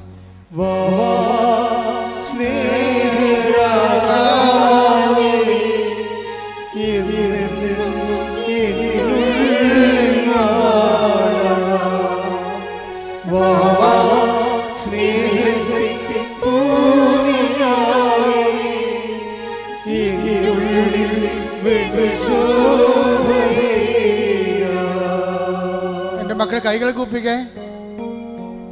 മൗനമായി ദൈവകുർബാനയെ നോക്കിക്കൊണ്ട് നിങ്ങളുടെ ജീവിത സ്വകാര്യതയ്ക്ക് വേണ്ടി പ്രാർത്ഥിക്കട്ടെ. വ്യക്തിപരമായ ആവശ്യങ്ങൾക്ക് വേണ്ടി പ്രാർത്ഥിക്കട്ടെ.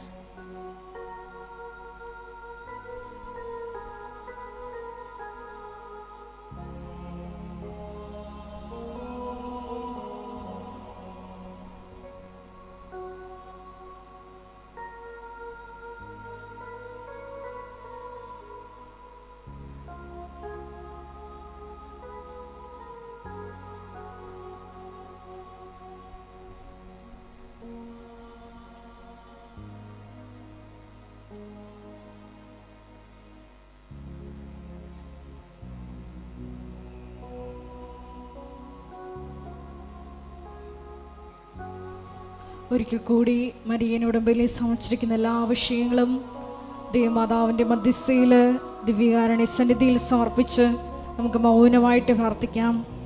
വിശ്വാസത്തിൻ്റെയും പ്രത്യാശയുടെയും ദൈവസ്നേഹത്തിൻ്റെയും എല്ലാം ഘട്ടങ്ങൾ പിന്നിട്ടുകൊണ്ട് ഈശോയെ സമർപ്പണമെന്ന പുണ്യത്തിലേക്ക് ഈ ആരാധനയിലൂടെ ഞങ്ങളെ ഉയർത്തണമേ എന്ന് പ്രാർത്ഥിക്കുന്നു.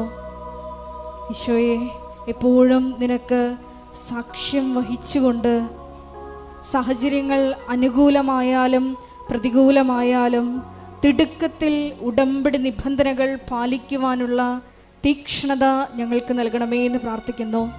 അത് കർത്താവാണ് എന്ന് കേട്ട മാത്രയിൽ എടുത്തു ചാടിയ പത്രോസിനെ പോലെ, അധികാരം സ്വന്തമാക്കിയ പത്രോസിനെ പോലെ ഞങ്ങളുടെ ജീവിതത്തിലും തിടുക്കത്തിലുള്ള സുവിശേഷ കൈമാറ്റ പ്രവർത്തനങ്ങളിലൂടെയും കാരുണ്യ പ്രവർത്തനങ്ങളിലൂടെയും എല്ലാം ഈശോയെ നിന്നെ സ്വന്തമാക്കുവാൻ അവശേഷിക്കുന്ന ഭാഗത്തിനായി ഒരുക്കി വച്ചിരിക്കുന്ന വാഗ്ദാനങ്ങൾ സക്കറിയ പ്രവാചകന്റെ പുസ്തകത്തിൽ നിന്ന് വെളിപ്പെട്ടതുപോലെ ഞങ്ങളും അവകാശമാക്കുവാൻ കരുണയാകണമേ എന്ന് പ്രാർത്ഥിച്ചുകൊണ്ട് ശിരസ്സ് നമിച്ച് നമുക്ക് ദിവ്യകാരുണ്യനാഥൻ്റെ ആശീർവാദം സ്വീകരിക്കാം.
പരിശുദ്ധ പരമമാ ദിവ്യകാരുണ്യമേ, ഇന്നുമെന്നും അങ്ങേക്കാരാധന. പരിശുദ്ധ പരമമാ ദിവ്യകാരുണ്യമേ, ഇന്നുമെന്നും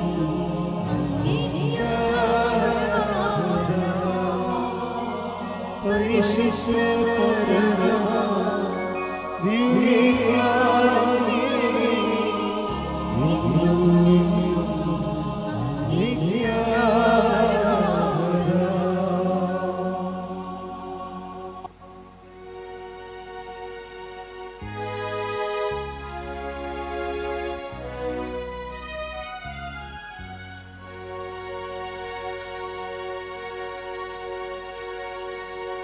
Amen.